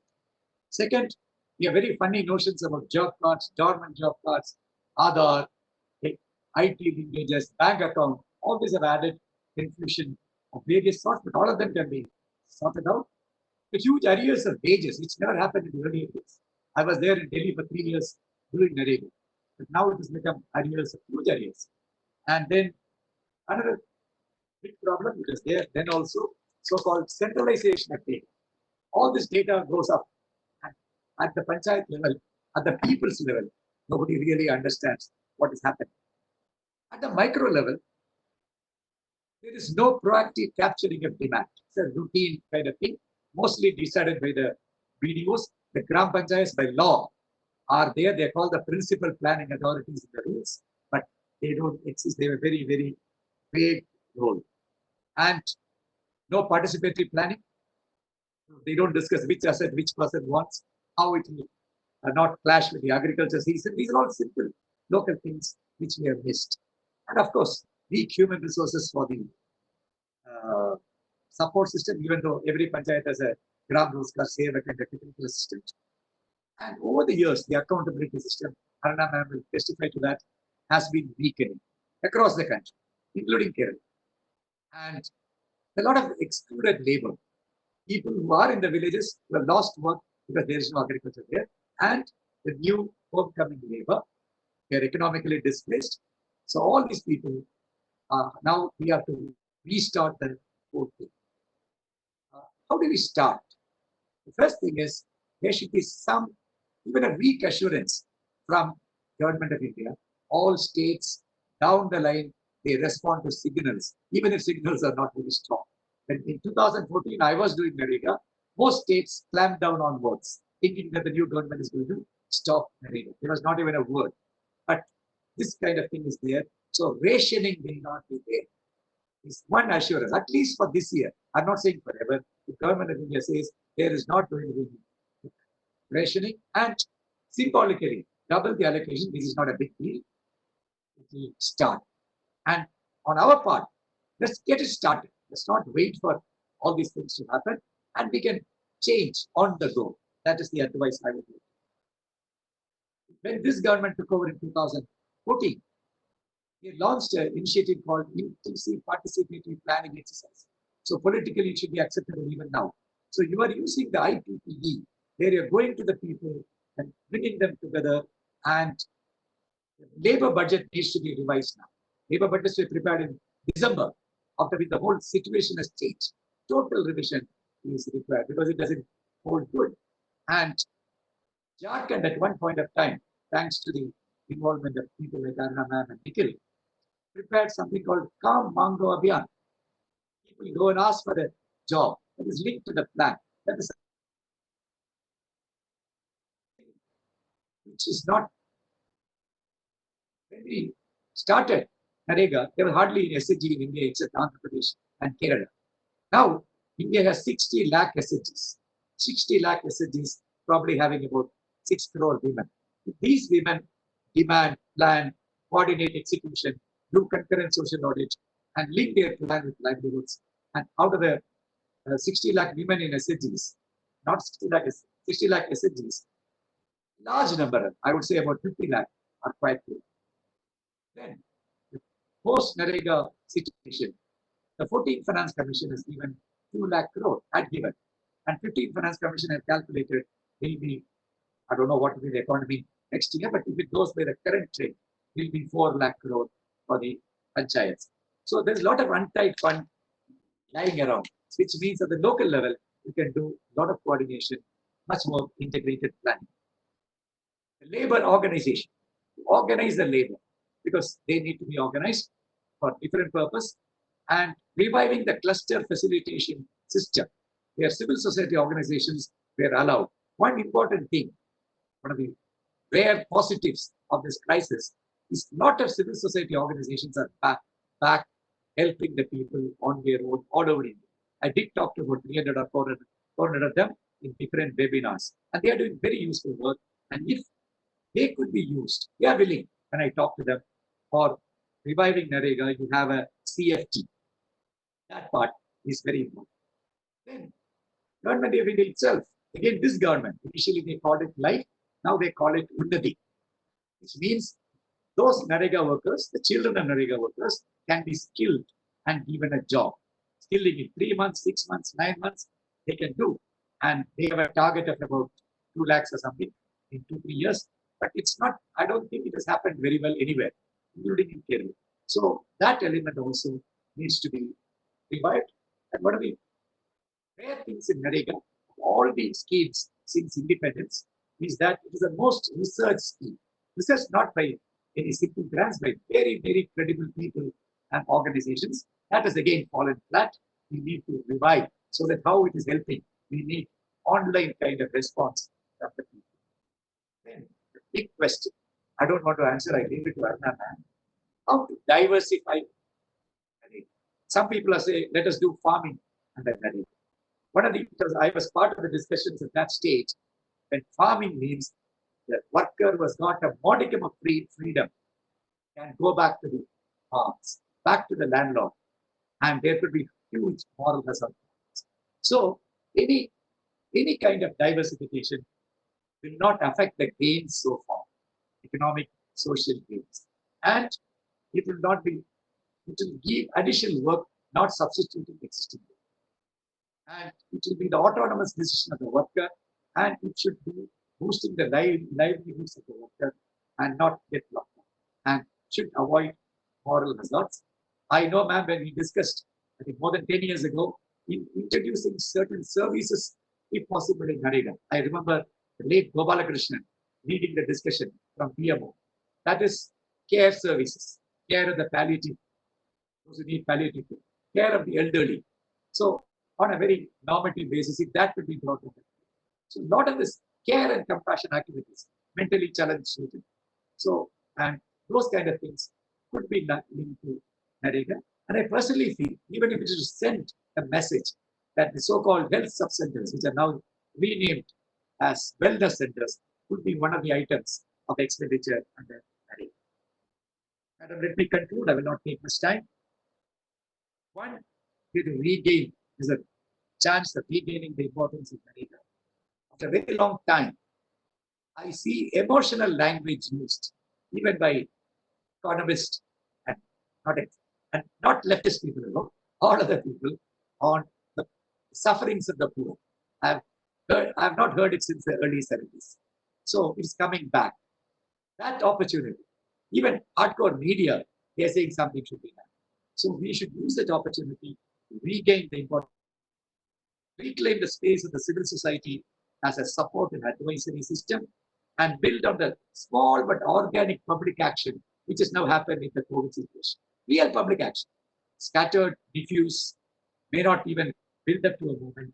And so that kind of thing is something we should look at. With this introduction, may I request Anna ma'am to make her comments.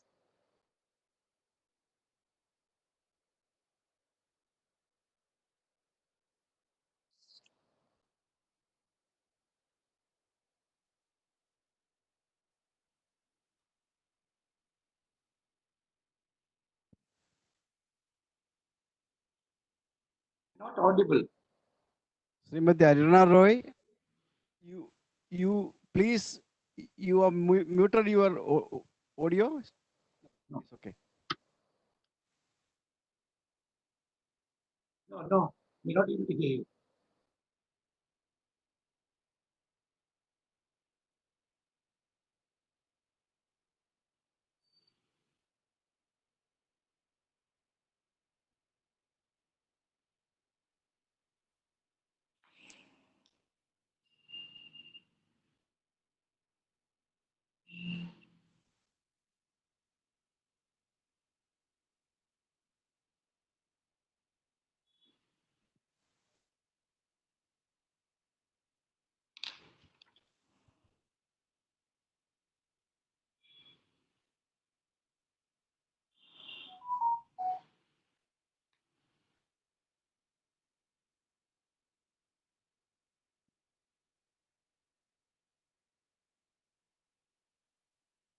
Sheeja എൻ്റെ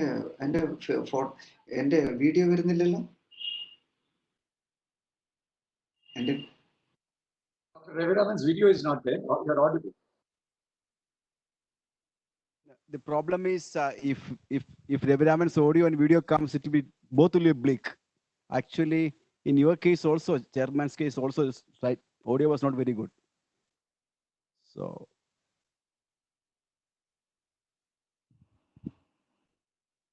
Sri SM, can we call Dr. Yamini Iyer or Ravi Raman? Ravi Raman, hello. Ravi Raman, could you please start? I suppose. Yes, yes. Yeah. I start. In between, we'll sort out the other issues. Yeah. Please. Yeah. Thanks, Chairman and Vijayanand sir, and you have made a very good introduction. That helps me to situate the way in which I really wanted to approach this whole world of NREGA. I would say that of course we all know that it's a big legal entitlement, perhaps the only employment guarantee scheme that we have in India. My point first is that we need to have a new approach to NREGA, in the sense that first of all, there is no point in seeing this as I think we shouldn't confine ourselves to. Voice is still not coming. They're trying. They're trying. You have asked Ravi Raman to speak. Hello. Continue, Dr. Ravi Raman. Yeah, please continue. Please. Yeah, so it should not simply be considered as an employment guarantee scheme alone. It's not just like that. It is something beyond that. It is a social protection scheme. So we need to be very clear about it. So first of all, when I say that we need to change our approach to NREGA, I mean two things. One is this, that look, instead of seeing this as just an employment guarantee scheme, we go beyond that and see this as a social protection scheme. That is point number one. Point number two is that, as part of changing our approach to NREGA, point number two is that, no risk, whether it is flood or coronavirus or drought, anything of that sort, is class non-neutral. It has its own class implications, caste implications. So it is not gender non-neutral. Yeah. So the thing is that, we need to have a very different kind of understanding about the differential impacts of this particular risk, that is coronavirus risk, on different communities. This is the second point I thought that as a beginning I would introduce. So first, we change the premise from employment guarantee scheme to social protection sort of a thing. Secondly, we say that this is gender non-neutral or caste non-neutral because it has differential impacts.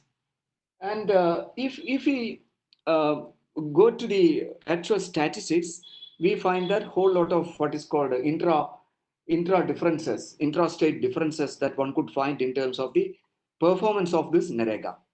I mean, some states like Chhattisgarh or some other states perform well, whereas some other states are lagging behind. Of course, Kerala, of course, has been performing well. That is what I personally find from the statistics that I have. I mean, then one may obviously ask, how would you measure the success of this particular scheme? Normally, we measure the success in terms of the number of person days generated as far as the poor people are concerned. So based on that, we say that it has been a successful scheme. But at the same time, we ask a whole lot of other questions, particularly with respect to the wages, for instance. And we find that the wage rate is rather low when compared to the open market wage rates. For instance, in Kerala, we know that it is 291, whereas the open market wage rate for agriculture workers is as high as 600. So we know that there is a big wage gap in the labor market. And it is at that time, actually, we are devaluing labor. We are devaluing labor who are involved in NREGA. That's my third premise, in fact. So instead of devaluing labor, we should find a policy measure to revalue our labor.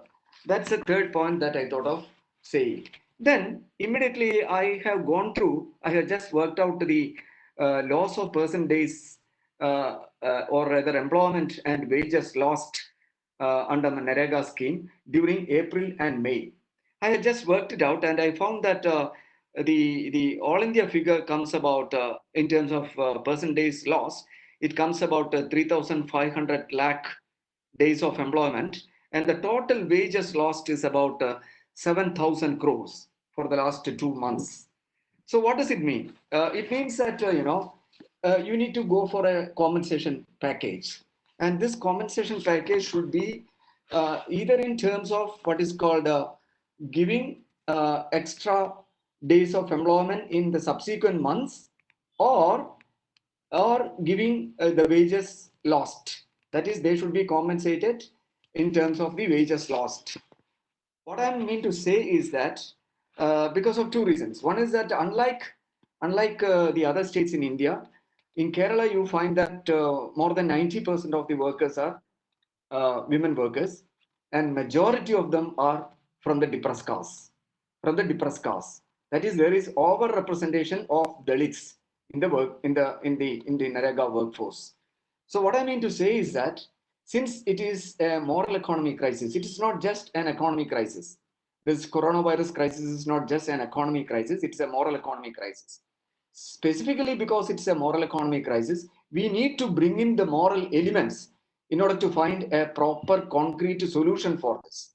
As part of bringing concrete solution, I would develop these two suggestions. One is either you compensate the days lost in subsequent months, or you compensate in terms of the wages lost. And we need to be very specific that it shouldn't be in the form of what is called unemployment allowance, because that's again far less than the what is called the wages that you are giving to NREGA workers. Yeah, so the mute and unmute is not. Yeah, which itself is much lower than the open market. It's showing mute. Yeah. So what is that okay? I mean, am I audible? I mean, it's almost over. I thought you have been hearing me. Hello? Hello? Audible. You're audible. Yeah. So the thing is quite clear that, look, I mean, we need to go for concrete solutions, and for which I would make a suggestion that you need to have a conceptual understanding of what's going on. I mean, without having a conceptual framework, then we would continue to say that, okay, they should be paid more, or they should be given more days of employment and like that. No, that's not enough. That's what I'm trying to say. We need to place this in a very different conceptual framework. And that conceptual framework is what is called a moral economy framework. Why moral economy framework? Because here is a very particular situation where you find that there is an overrepresentation of the Dalits working in this particular non-accumulating domain. It's a very non-accumulating domain. I mean, you don't save anything, out of working in this Narega sort of activities. Never, ever. They don't save at all. So this is a non-accumulating domain where you find the over-representation of Dalits and Adivasis. And that is specifically why that you need to bring in the moral elements whenever you want to resolve the economy crisis. So at the moment, we should request the central government to announce a moral economy package in such a way that either the number of days lost should be compensated, or their wages lost should be compensated. I would obviously prefer the second one. Second one would be the most preferred, because it is specifically in that context that we would be highlighting what is called the job rights for the Narega workers. Thank you so much. Now, ma'am, can you hear us? Unmute. Yes, done. I'm glad. Can you hear me, Vijay? Yes, very clearly. And thank you so much. And sorry for all these glitches. I am in rural Rajasthan, so you must forgive me all the failures of the mic and so on, and maybe many other things that will fail besides. So want to begin with greeting all my fellow panelists. It's so nice to see you all in these times of isolation and all kinds of distance that have been imposed on us. Congratulations to the government of Kerala and Dr. Thomas Isaac for again being a first in organizing one of the first discussions by a government with the people on the possible alternatives and alternative ways in which we can look at a whole set of issues. I want to begin with a response to both the speakers before me by saying that we live in very unpredictable times. But one clear prediction that's been a possibility in front of us in the last 14 years or so of Narega is that processes always work. Whether and principles have validity even today. Though we may not be able to predict exactly what will happen, the fact that there's been such an influx of migrants back to the villages, and in a sense where we run these very small NREGA unions in some villages where there were only women, they've now got men and boys, and it's doubled and trebled in size. So that shows a kind of need-based that NREGA actually, MGNREGA actually meets the basic needs of that community, and employment is a very, very critical need. All groups, we've been, of course, having so many discussions and so many discussion groups in the last 47, 48 days around MGNREGA and COVID. And all the groups working with MGNREGA agree that the present structure of the 100 days will have to be strengthened and sustained.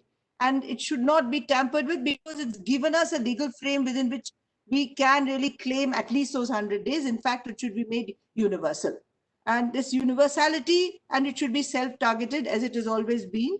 But a new framework is required which must go beyond the structure to not only have open-ended employment, but to enjoy all the MGNREGA entitlements. You know, this act, as was mentioned earlier, has a significance far beyond its economic value. It's also been one of the biggest moral victories for the working class. We have never had any act passed which we wanted till this act was passed. It has really been a phenomenal victory of the self-defined needs of people. So despite the fact that we'll want the universal self-targeted and income supporting programs to survive, how do we envisage it will affect us post-COVID? If we diversify to allow labor to be made available and expand the idea of how it can be used, it will, for one, empower the panchayat to diversify in many ways. How will it allow the panchayat to diversify? as Mr. Vijayanan mentioned in the beginning, we will have ability to have more services, not only caring for the elderly and the sick, and also doing the kind of checking post, I don't know how long this COVID virus is going to threaten our lives, but to take care of all the multiple ways in which we need to take care of ourselves. It will even enable distributing food for disbursement, cooking, and the third one would be health services. And I think these would be impacted by an enlarged NREGA. The second thing that I'd like to talk about productive activities for self-employment. We've had a very important and a very sharply focused range of activities, but now we can expand those activities. And when we look at rural development and development of other alternatives, including sectoral development of what is largely called industry, I would say that we should also look at kitchen gardens, homestead land, farmland, production of their own farmland, in their own kitchen garden, in their homestead land, and also some things that we have really looked down our noses, which I have most certainly, is the whole question of handicrafts and other cottage-based industries, which have really been pushed into the hinterland of our consciousness for a very, very long time. The third one, which Jayati and Prabhat and Harshmandar had also suggested, is wage subsidy on enterprises, which yesterday Dr. Isaac also suggested, which Vijay has also been speaking about. But I think, how will you look at this wage subsidy on enterprises? One great fear, and I would really say I agree with the previous speaker, that in one sense, the moral victory of the individual worker has really been strongly suspect and become a part of the issue on which most greatest ire has been expressed by people who are big farmers, small industries, people who have exploited labor. So the power of the worker's decision and to go where he or she may want, she or he may want, and to get into a particular kind of industry must stay with them. So that's why I think what we need to do is to talk about that the decision to go wherever, to work in whichever industry, should remain with the worker, and the choice of enterprise must remain with the worker. And that's therefore the wage subsidy must go to the worker and not to the industry. So if it goes to the industry, they'll end up being bonded labor. And in that case, we'll vitiate so many of our dreams, beginning with the idea of employment and ending with the idea of freedom, freeing people from bonded labor, which has been, for most people on this panel, a great and important exercise of our lives. So I would really say that I agree also with Dr. Raman in this case, that the moral victory that we have gained through the NREGA will somehow has to be sustained by providing for all the possible ways in which we could be derailed. One thing about migration and the migratory, we cannot stop migration. So no matter what we say, people are going to come from Bihar to Kerala or go from wherever to wherever. So Kerala, I think, would be a very, very wonderful place to begin an experiment on how individual job cards could be used in any part of the country. Why should it only be used where they are? Can it be used as a part of the workforce's empowerment in terms of migration to various places? Can it be used in another state? It's something we'll have to look at.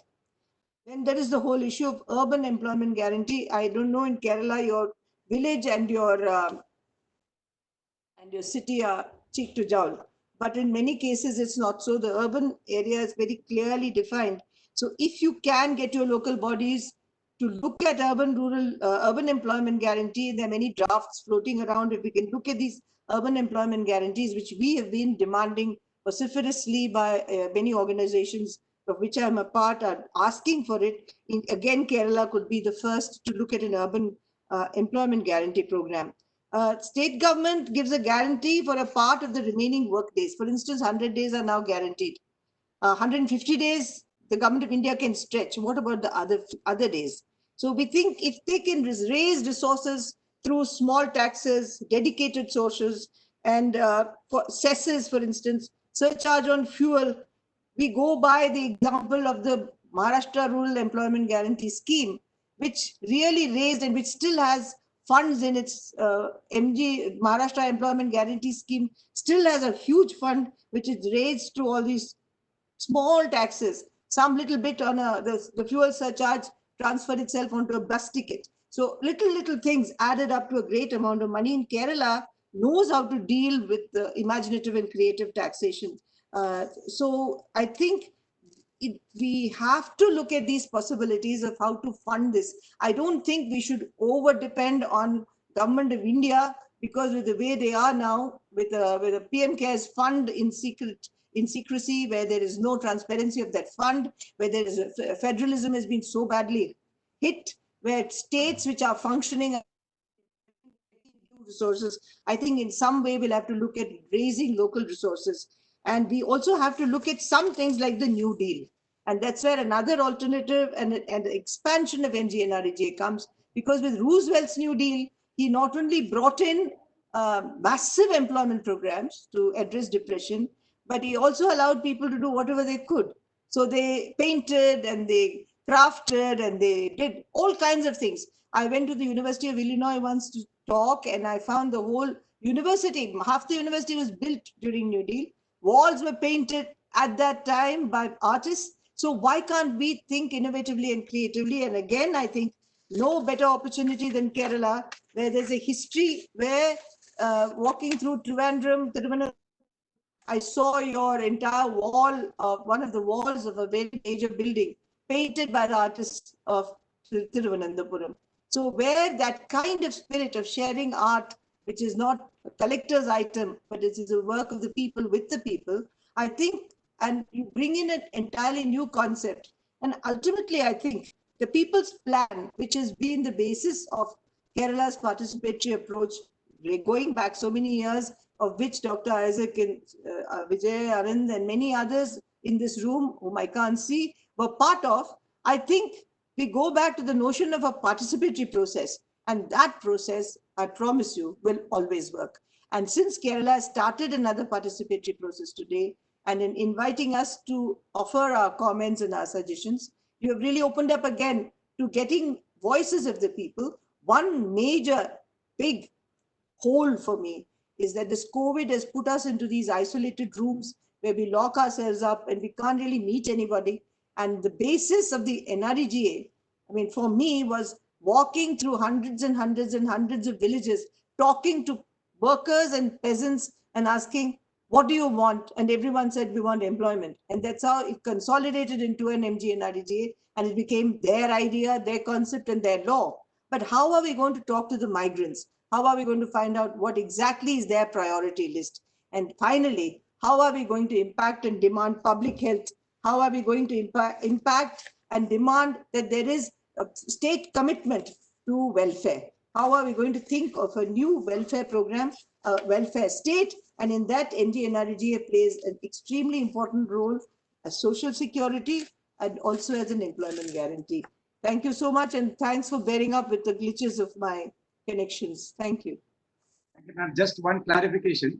Kerala has been running an urban employment guarantee scheme, exactly a replica of NREGA in its urban areas.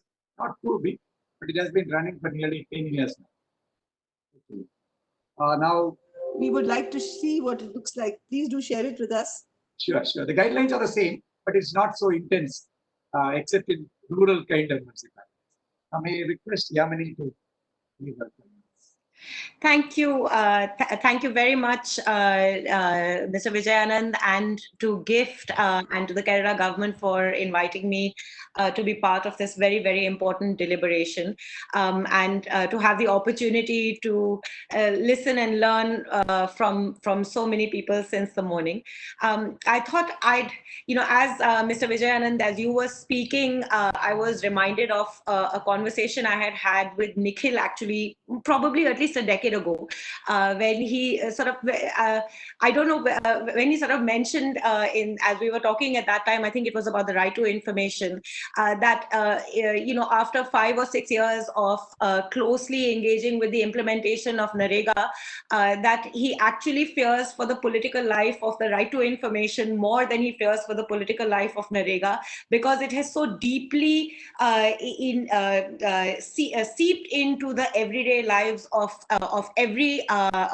rural India in a way that no politician will ever be able to reverse it, although they will do everything in their capacity to try and undermine it. And reversing the gains of the right to information is more vulnerable than the gains of NREGA. And as you were talking, I was reminded of that conversation because in the last 5 or 6 years, a lot has been done to try and undermine and reverse the gains of NREGA, repeatedly so. Same time, every crisis, every moment reminds us that, in fact, MGNREGA is the lifeline of the Indian welfare state and is the lifeline of the lives and livelihoods, which the phrase that has now become so popularized in our public discourse. But it is actually NREGA that is the lifeline for these lives and livelihoods, and that is the backbone to which we always return in moments of crisis. So I think even though the power structure always seeks to find ways of undermining what potential NREGA has, the people always fight back. And that gives me a lot of hope for what NREGA means to India, and most importantly, what it means for the architecture of of the foundations of what a welfare state is.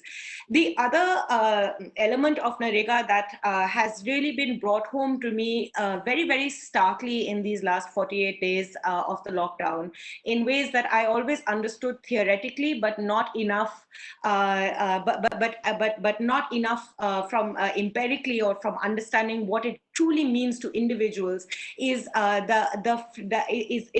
NREGA is defined in terms of what it means for dignity and rights of workers.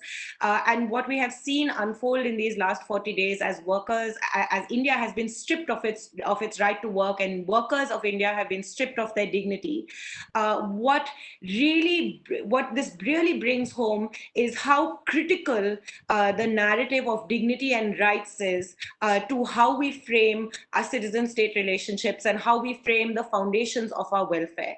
And there is very little in how we talk about welfare when we talk about it as an income transfer or a universal basic income, which has now become the flavor of the day, that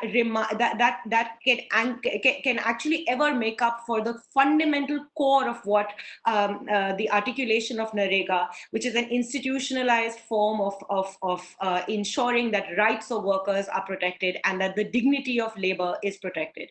So I think that to me, these are the two most important things that give me some hope for what the post-COVID future is going to be, because I feel these 48 days have been a very important reminder of how deeply rooted a program like NREGA is in the everyday lives of rural India, how central it is to our welfare architecture and to preserving the lives and livelihoods of people, but also most importantly, that it gives us a grammar through which we can talk about rights and dignity of workers in ways that we lack if we didn't have this framework. The challenge, of course, is how do we build on this? I think the experiences of the last 48 days, especially the horrific injustices that have been unleashed on India's workers, I'm quite convinced today that a lot of people who are walking back home are not just migrant workers, but they are families, people who've been stripped of their incomes and their jobs and are now facing uncertainty, who are going back home to reclaim their dignity and their lives. So I think that the challenge that India is facing is not just about migrant workers or a class of workers; it is about workers as a whole, and that as we look forward, we should be looking at workers across all its its subsets and building a rights discourse in a much more robust way than I think the public discourse thus far has, as we classify workers, as I too have done in my own writing, as migrant workers and others. It's workers who are confronting chaos and uncertainty, and this requires us to think much harder about how to reshape labor capital relations as we go forward. And again, NREGA gives us the foundations through which we can begin to have a conversation about what institutionalizing the rights of workers actually means. And I think that's the grammar, that's the language in which we need to build this discourse going forward. One of the issues I did want to highlight it sort of relates to this larger question of the relationship between local governments and NREGA. And I think it's always been a slightly fraught one, not so much in states like Kerala, but even though in its conceptualization, NREGA was really going to be about strengthening the role of panchayats in ensuring in protecting the right to work of its of citizens. In actual practice, this has been one of the most ignored and under emphasized aspects of the implementation of MGNREGS to its own detriment, I feel, in the sense that, you know, if you look back to the early days, the law itself very clearly talked about the shelf of works, etc., the participatory plan, all of which was to be built, all of which was to start at the panchayat level and then move up through the administrative system. 50% of works were to be implemented through the panchayat. But in actual fact, you know, the emphasis on building the capacity and capability and the robustness of panchayats to be able to perform these functions, I think always played a secondary role. And over the years, as we began to ask questions about how do we expand the shelf of works, how do we draw on NREGA to think about it as a scheme that can contribute to the larger to other elements of the broader elements rather of the rural economy, the phrase convergence became very, very popular within administration. And while that convergence may have led to potentially a more efficient implementation of NREGA, I think what convergence did ultimately is to significantly undermine the role of local governments, particularly at the panchayat level, to actually draw on what NREGA had to offer in terms of its ability to strengthen participatory planning and ensure and actually linking back to what Aruna ma'am was saying, giving workers choice of where and how and what they would want to work on and work with. So I think that this is a very important opportunity. One of the positive things that COVID has done across many state governments is that it has reminded state governments that you can't fight a disease like COVID, which is so localized, and its impacts and what the consequences it unleashes on the social and economic lives of people is also so localized, without strengthening and bringing in local governments into the strategies for how one needs to address the challenge. And in fact, the nature of the challenge is such that it is pushing governments to think much more in terms of integrated planning. And I think the question that we need to ask ourselves is what needs to be done? What kind of parallel movement needs to be put in place to strengthen the capacities and capabilities of panchayats to be actively participants in the process of designing and implementing NREGA in ways that make more sense for the context in which the program,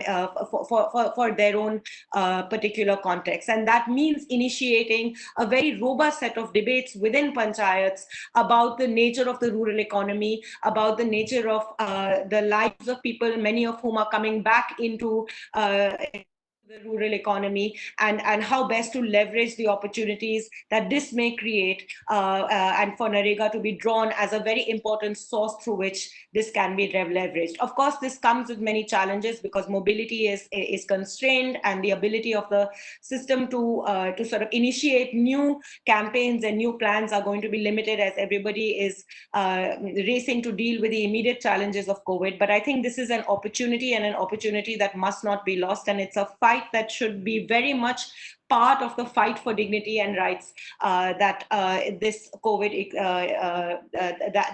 the lack of laid bare for all of us. And I think here Kerala has a very, very crucial role to play as a leader, or a sort of leadership role to play in enabling other state governments to move fast. And it also means, I think, a lot more engagement with the Finance Commission. One of the speakers before me had mentioned the Finance Commission grants for panchayats, one of the for rural local governments as well as urban local bodies. One of the challenges with that, as we have experienced while we were studying the flow of funds for the 14th Finance Commission, was that in fact the participatory plans, while very critical in terms of what they sought to achieve, also serve to become a bottleneck in the movement of money. And the performance grants for the 14th Finance Commission slowed down in many states that weren't able to put together weren't able to deliver the participatory plans in ways that Ministry of Panchayati Raj and Ministry of Finance had conceptualized. Or at any rate, it was used as an excuse. Drawing on Finance Commission funds in ways that don't build these bottlenecks, but at the same time can use these funds to really strengthen the participatory planning process at the panchayat level. That's a challenge that I think has not been resolved in many parts of the country over several decades of trying to strengthen local governance. But it's one that confronts us at a very critical time, and one that I think we should put our collective thinking and work towards. Because this is an opportunity. This is, I think, a rare opportunity in what has been a drought of opportunities to regain the conversation about the strength of local governance and how critical local governments can be in protecting the dignity and rights of Indian citizens. So I'll stop there.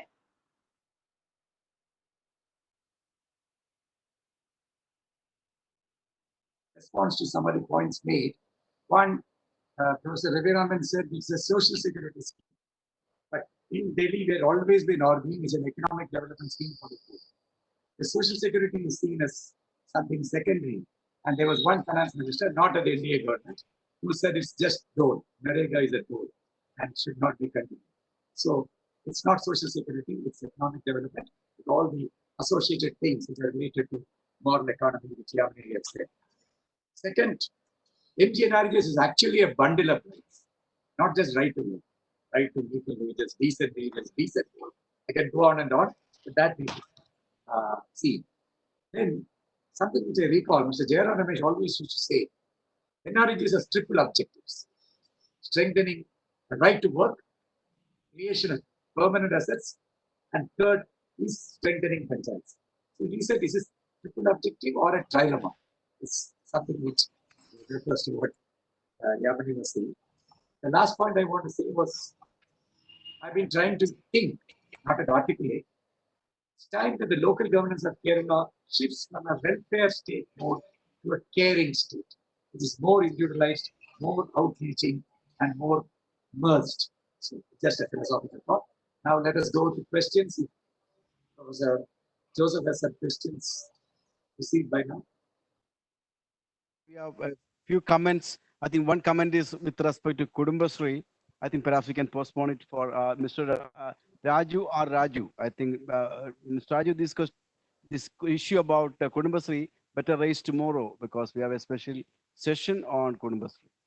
Ramit Basu has a comment saying that MGNREGA should be looked at beyond wages, which has been the chief rhetoric all these years.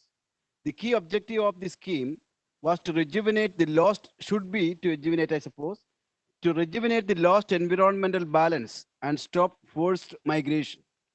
Comment 2, villagers returning from the cities to villages can be fruitfully employed in rejuvenating the lost biological diversity, create employment, biodiversity-based livelihood opportunities through MGNREGA.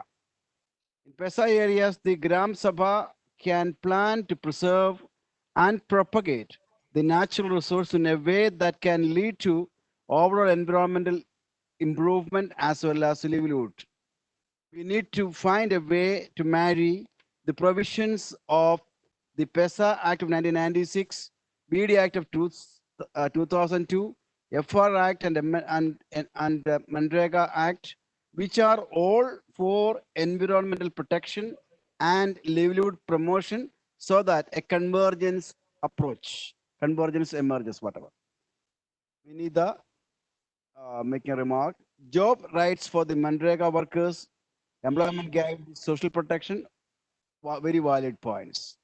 Okay, I think I will stop here. Thank you very much. These are the kind of, I think, concern with the environment along with. Comment that, yeah, That's right. ultimately now there is more and more thinking, even in the context of COVID, that environment needs to be built back, nurtured back for local livelihoods. So I think it's very valid.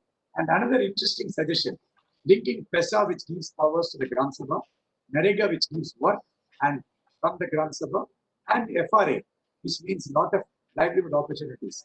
And it can be linked and you can work in the forest in common lands. It's a very good idea. It needs to be operational. Now I'll come to Arna ma'am for your concluding comments. I think, I mean, I can't say how interesting it has been to hear Dr. Raman and Yamini, of course, who's an old friend, and we have shared many a protest and many a walk together and many a social audit together. And I understand that it's not easy. And with MGNREGA, people have had an immense faith in the program, as she said, and they've also had the only established relationship with the government where they had dignity and where they had some semblance of equality. In all other relationships, they were always at the receiving end. So I think what the MGNREGA has done in terms, Dr. Raman, in terms of social dignity and welfare has been enormous. I agree with you. But what has been always against us is the petty bureaucracy and the establishment, which has wanted to destroy us. But no matter what, again, I go back to Yamini and I go back to all the other things that we've always believed in, that actually they have not been able to destroy us. With all the political ill will, it has not been destroyed. With all and in fact, in many places, all political parties claim that they gave the MGNREGA at the time of elections. So it was to actually win an election. So I really think we need to ensure that this structure delivers again for us. And that's a challenge, I accept, but it's not impossible. And I think I go away with this, what I take away now is a great deal of positivism that we can make it work. There will be diversities in terms of ways we approach it. And I think some of the issues I raised, which I hope Kerala deals with in its planning, will help all the states happening in their states and help us lobby with our governments so that we can get such things happening elsewhere. So thank you very much for this opportunity. And I don't want to take too much time because I think I must let the others also wind up. And I hope we'll continue this conversation beyond this TV screen. I mean, thank you. Can I come to Professor Ravi Raman? Yes, please. I mean, yeah, thank you so much for a wonderful discussion. This idea of linking what is called the PESA and the Forest Rights Act with the NREGA and sort of things are excellent. But the point is that, if we continue to retain this labor with within the what is called the low wage sector, then what exactly would be the future of those communities? I think that's a point that we need to think about when we really want to socially transform the communities. I mean, if we continue to confine them to the what is called the low wage segments, then I think the future wouldn't be that bright. So the point is that, we need to know that in what way the economy is being disembedded from the society and in what way that these people are continuously being devalued in their everyday activities. So that is something which is to be reversed. And that could be reversed only and only if we have a completely different framework, completely different conceptual and ideological framework. And that's why that I thought that we need to go for a very different intersectional sort of an approach. Without having an intersectional approach or without bringing this intersectionality, we wouldn't be able to understand the fact that these people are subjected to multiple layers of both oppression and exploitation. That's the point. It's not just a question of keeping low wage segments alone. Apart from that, they are being oppressed through various means. So it is the particular way in which that they are subjected to multiple layers of oppression and exploitation that we need to find a solution. And that solution, as part of the larger social transformation, should be in the form of what I would say by going for a completely different moral economy framework. Thank you. Yamini, any concluding remarks? Just one sort of point, I think, in response to what Mr. Raman said, that I think, one of the realities of NREGA that I don't know that it gets it's as well understood is actually the impact that it had on the labor market, especially where it has been implemented well, and that's on wages, and that's one of the reasons why local elites actually have a complicated relationship with NREGA. So I don't think that NREGA is about how it's commonly understood as keeping people digging holes. It's very much it's actually much more complex than that, and in its framing, because it is framed in the language of rights and dignity, it empowers labor in ways to strengthen its bargaining position vis-a-vis capital in ways that I think very few other traditional social safety nets can, and it is for that reason that its integrity must and needs to be preserved. But of course, this is also an opportunity for us to draw on everything that we have learned of what works and what doesn't work in the complex labyrinth of implementation, and where strengths and limitations of the existing state capacity and implementation architecture are. And I'm hopeful that at some point when we are able to exit from our spaces of isolation, we will be in a position to have a revived and robust conversation of what we learned from at least the 10 very robust years of implementing NREGA across the country, and how we can draw on those learnings to strengthen what NREGA has to offer, and in light of very new changes and social transformations that have taken place over these last 15 years since the law was first passed. Just one last point that Mr. Vijayanand had brought up, and I forgot to mention in my initial remarks. I think one of the most exciting things about NREGA, especially in the first 5 years of its implementation, is the kind of community it built up, the community of activists, the community of researchers and academics, the community of bureaucrats, of politicians and others, who were all actively engaged in understanding, critiquing, evaluating, studying, and participating in the discourse on it. I don't think there has been a welfare program, at least in the 20 years that I've been actively engaged in public policy, that has attracted this kind of multi-stakeholder scrutiny, if you will. And I think that scrutiny only made us richer. It was a reminder of how important it is for different aspects of society to come together to better understand critical elements of policy, and how effectively it can contribute. And of course, there were many moments of tension, and no government likes to hear critique, and any kind of dissent always found ways of being curbed. But benign neglect on the part of government allowed for this community to rise and to flourish. And I think that the last 10 years of this community not being as active has only been to our disadvantage. And perhaps this too could be an opportunity for rebuilding a similar multi-stakeholder community that actively engages in debate and dialogue, not just on NREGA, but on many of the larger fault lines that COVID has exposed in our state and in our society, for us to debate, dissent, critique, agree and disagree for a better future. So thank you. Very fascinating discussion to be expected from such a panel, eminent panel. An odd combination of one bureaucrat and 3 activists. absolutely excellent thing. The two Mr. Vijayan, points. you are the bureaucrat activist that we have all learned from. So to tell Professor Ravi, the reality in most of the backward parts of India, NREGA wages are higher than the real market wages in agriculture in most parts of India. At least that was the situation 3 years ago. Then second, a slight disagreement with Yamini. You said it is benign neglect by government. I worked for 10 years in NREGA. It was always active encouragement from government, which got all the studies, all the meetings, discussions. Anyway, thank you. Thanks a lot. Thank you. Thanks, for the panelists. Thank you. Over to gift. Over to gift. I hope I'm audible. I think the panelists are still around.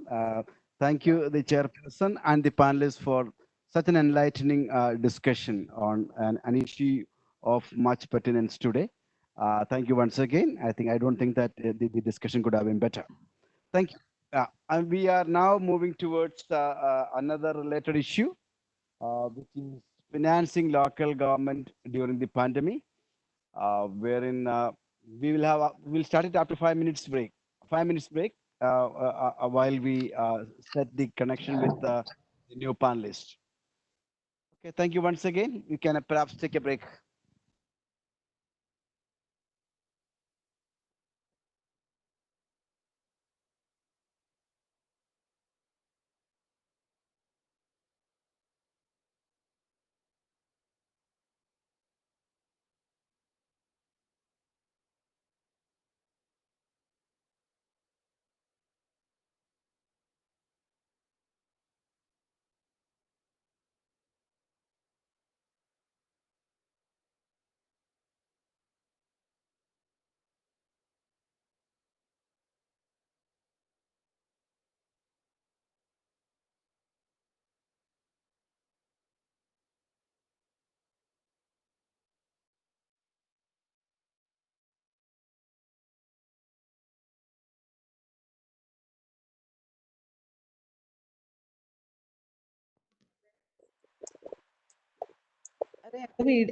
Video on ചെയ്യാനുള്ള button ഇപ്പൊ വന്നു. Okay okay okay.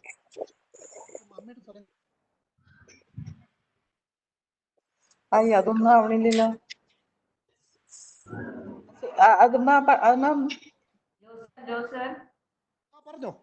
ഒരു minute. കേൾക്കുന്നുണ്ട് sir, കേൾക്കുന്നുണ്ട്. Audio video clear ആണ്. Everything is clear.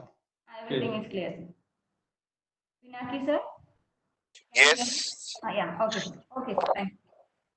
Raghunandan sir? Hope you can hear us. Hello. Okay sir. Can you see me? We cannot see you, but we can hear you. Your audio is clear. Okay, sure. I'll start my video a minute later.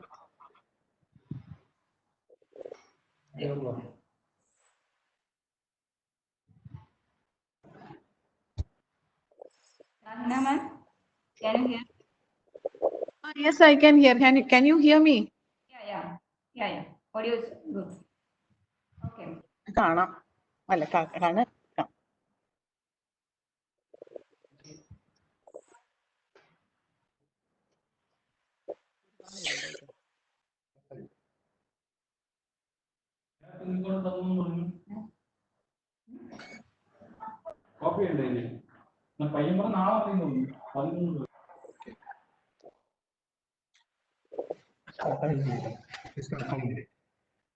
Let me not have my video because of the slow internet connectivity. So it takes, more bandwidth, and then you cannot really hear me. So that's why I'll speak. Yeah. Okay sir, please continue with your audio. Pinaki. Hello, so Pinaki.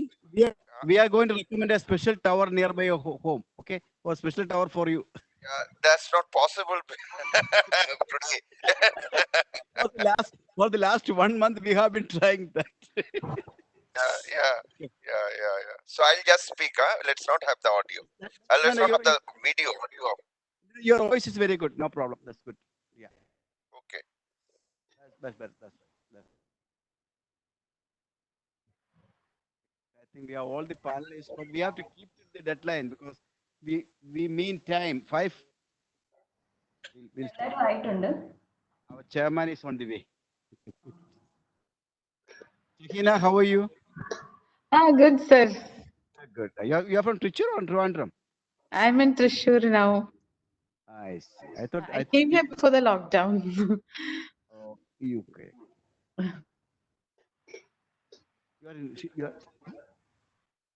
She's visiting Kila. Oh, I see. Okay. Professor Chathukulam, are you from Kottayam or from Bangalore? Are you from Bangalore? Hi. I'm in Kottayam. You are in Kottayam, sir. Kottayam. Right. That's nice. I hope you're having nice rain, I suppose, here, isn't it? It didn't rain? Okay. So, all are Raghunandanji is from? Where is he logging from? Bangalore. Okay.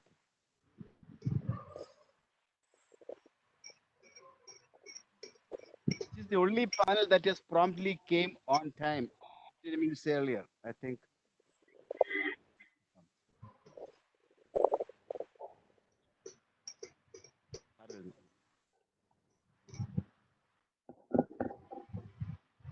Sir, Dr. Joseph.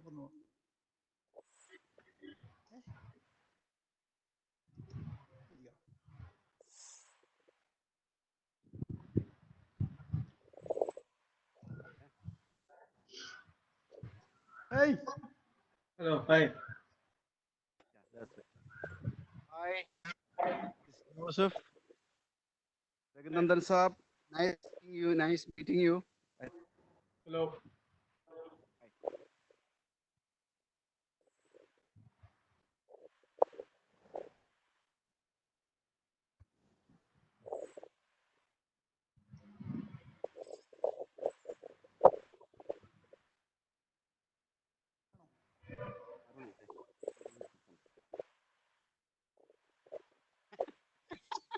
That is the precisely why I sent the car for you. To chain you without chains.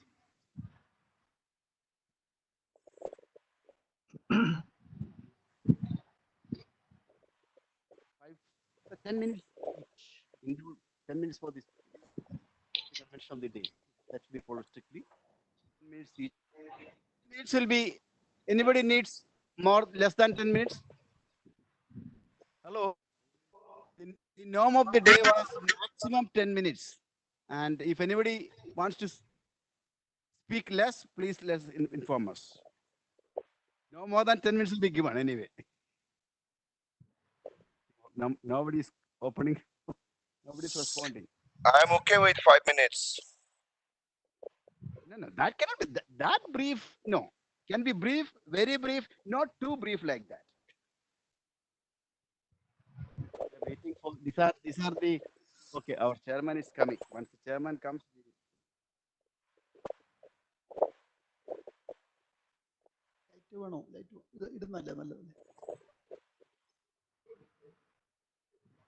അത് ഇടയ്ക്ക് നോക്കി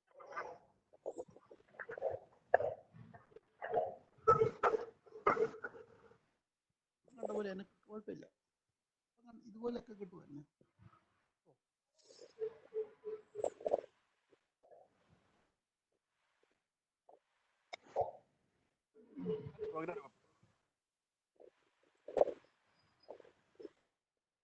പേന എടുത്തു അന്നേരം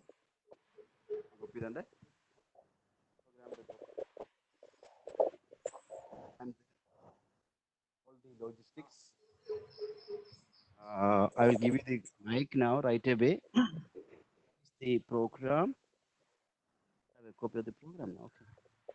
Okay, friends, we have the last session of the day, and in fact, the most important session of the day because that deals with the finance. Without finance, nothing is possible. You are aware. Your MNREG and all is not possible without money. Okay, now we are going to deal with the financing local self-governments, which session is going to be chaired by Professor M.A. Oman. No introduction needed, neither for the chair nor for any of the speakers here. and we have the norm which has been very religiously followed the whole day. None will be speaking more than 10 minutes. So we have got, including the chair, we have got so 10 minutes each, so that 6 o'clock, 7 o'clock we can wind up the session. And thank you very much for agreeing to join us at the fag end of the day. And also, we welcome you on behalf of Kila and Gift. Okay, Professor Umar Saab, Sarni, you are going to take over. Okay. You're the Thank you chairperson. very much. Good evening to everybody. Good evening. Evening, sir. I think we had a hectic day today. From the morning till this last session. One thing that has come out most prominently is that local governments are no longer poor relatives, but eminently part of federal polity and have an important role to play in the development, particularly in the context of the corona virus situation. No doubt about the fact that more than any other tier of government, it is the local governments that have the information, capability to monitor, capability to decentralized responses and enforcement. Without going into further aspects of it, let me start with in a wider canvas. We find that there are at least 4 important challenges as a result of the COVID-19 episode. The economic challenge, the health challenges, welfare livelihood challenges, and most of all, part of today's discussion, financing challenges. All the tides are equally part of these challenges, and the role, responsibility of each tier consists with the domain of their responsibilities. Suggestions, very few, tell you that all what I say are part of certain assumptions or presuppositions that we have to bear in mind. The 73rd, 74th constitutional amendment, unlike the federal fiscal federalism notion, is a developmental concept of the citizen is acknowledged rather than citizen taken as a consumer or customer. Secondly, health is a social good. United States of America, more than any other state in the world, is demonstrated how the health sector, the market has failed in that country and in saving the life of the people, protecting people.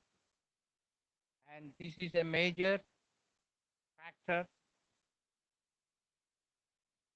which I mean that health is primarily a social good which should be controlled socially and delivered mostly with public intervention. Then we have to acknowledge the fact that by and large the decentralization, even after 26 years of its life, has been halting and leaves many things to be desired, particularly in the context of fiscal decentralization, is important in the present context. The whole question of financing, if you analyze it in a wider perspective, we have to see it in short-term solutions as long-term, as part of long-term plan. Now, my solution, the suggestions, very brief indeed, that I am going to make are given under three captions. One, at the local government level. Two, for the attention of the 15th Finance Commission, which is deliberating these issues at the moment, I suppose. Thirdly, the MB-LADS program vis-a-vis COVID-19.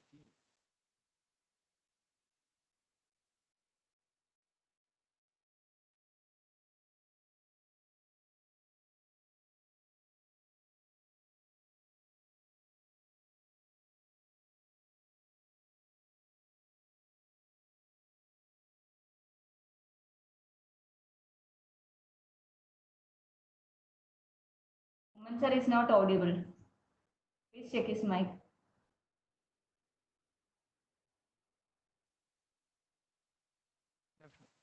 Based on clear, solid studies that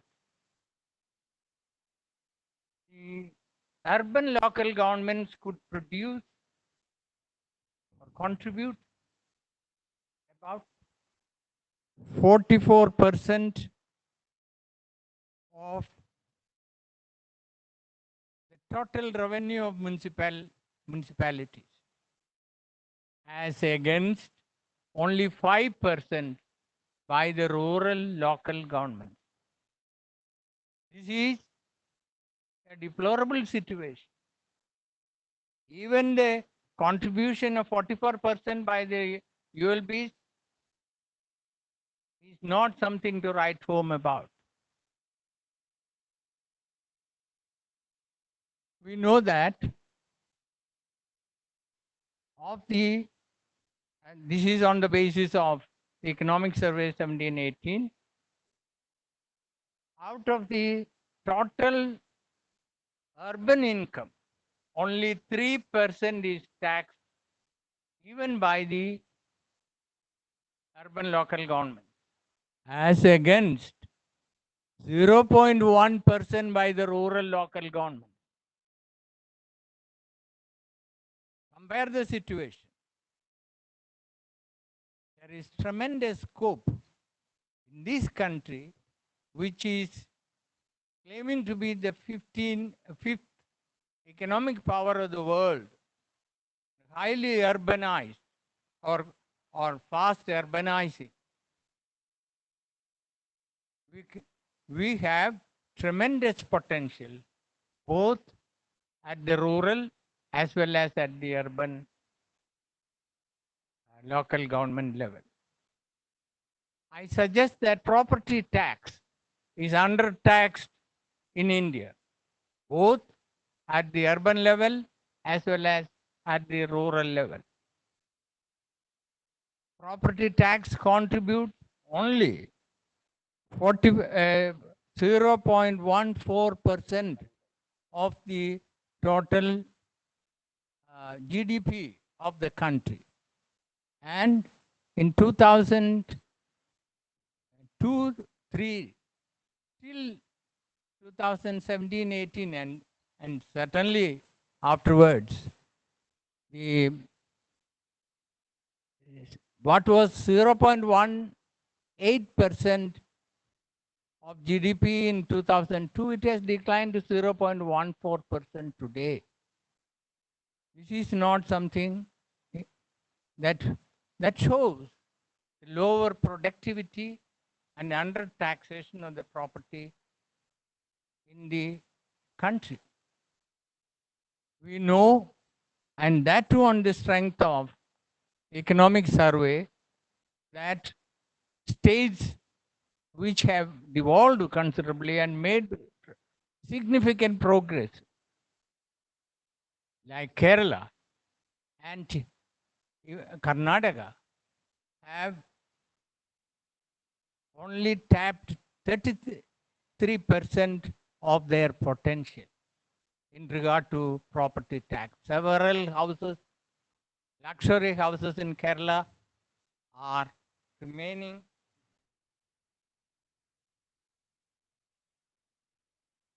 untaxed.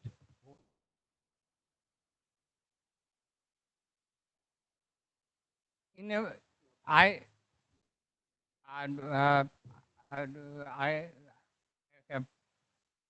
the way I started, let me briefly say that the second point is that land monetization, betterment levy, another possibility I have to elaborate at top. Then a borrowing proposition is suggested, that is corona containment bond can be issued by all municipalities who require that at a coupon rate much below the market rate but above that of the reverse repo rate for 10 years, and that can be an opportunity which suburban panchayats also can try to take up. I have several suggestions that have to be made before the 15th Finance Commission. For want of time, I stop that and request Pinaki Chakravarti respond.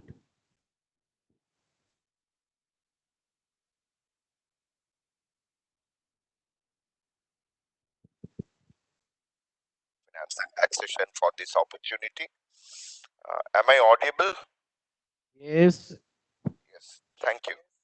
Yes. As mentioned by Professor Roman, capability of decentralized response is enormous, and local governments certainly can play a very effective role in containing COVID. The response in the context of COVID, as we have been discussing, have to be protection of life, providing livelihood and containment of the spread of virus. In each of these, local governments have a major role to play, and financing is critical for that. So local government finances, if we look at, are characterized by very low level of fiscal autonomy, characterized by very low level of revenue and low level of expenditure. In the overall expenditure of center states and the local governments with their agency function spend around 6% of the total combined government expenditure. Barring Kerala and a few other states, untied fund at the local level is almost non-existent. As we all know, local governments are mainly performing agency functions, implementing various central and state schemes in most states. We have seen the kind of positive role fiscal autonomy and empowered local government can play as a responder to pandemic in the context of Kerala, and also providing social protections to the migrant laborers. It is true that overnight, the fiscal autonomy of local government cannot be increased. But with the 73rd and 74th Amendment, an enabling framework has been created and it exists, and it should be strengthened by the states. But in the context of pandemic, what can a local government do and how we can empower their finances, that will be the focus of my presentation, a very brief presentation. Before I get into the specifics, I just wanted to mention that a recent study by NIPAP, I was involved in that study. We have reviewed this SFC report of 25 states, and it revealed that the average time taken by SFCs to submit its report is around 32 months, resulting in an average delay of about 16 months in submission of the report. Moreover, states also appear not to have acted promptly on the recommendation of SFCs by not placing in 8 years before the state legislature in a timely manner. And that delay, if we take into consideration, I think State Finance Commission as an institution in most states have really not been able to play its function post 73rd and 74th amendments. So in the context of pandemic, then from the financing point of view, what should be done is a question. I don't think there is any specific answer to that, but a couple of thoughts I will highlight before this August audience. Now, as we know, in most states, SFCs, the panchayats and the urban local bodies are doing agencies function. Overnight, this cannot be changed, and strengthening some of the agency functions could be done. The most important one in this context I would highlight is MGNREGA, as it was mentioned by Aruna Roy in the last session. 100 days should be strengthened and sustained. A quick analysis I have done shows that MGNREGA percentage generated is only 48% vis-a-vis its potential during the last year. And also, if we look at the absolute allocation in nominal term, it hasn't shown much of an increase in the last 5-6 years. It needs to be increased with more allocation and by creating demand with all the norms of social distance in place. And local bodies can play a very effective role in providing livelihood through NREGA post-pandemic. As we know, the incidence of COVID-19 is mostly concentrated in urban areas at the moment, but with reverse migration to villages due to the lockdown, the role of local self-government increase when it comes to quarantine, providing social protection and livelihood security. Adequate fiscal space to the local bodies should be provided for. This is about claiming that space for local government in the context of COVID for life and livelihood. If not done, there is a possibility that we will not be able to contain the virus contain the virus as effectively as we have done so far. Grants from the Union Finance Commission, if we look, there has been a lot of discussion on that. Now, I'll just highlight what 15th Finance Commission has done. The 15th Finance Commission has awarded around 90,000 crore as grants to the local governments and an additional 4,400 crores to metropolitan areas for improving air quality, particularly in winter. The overall grant to the local bodies, if we look at, has increased by 8% when compared with 2019-20.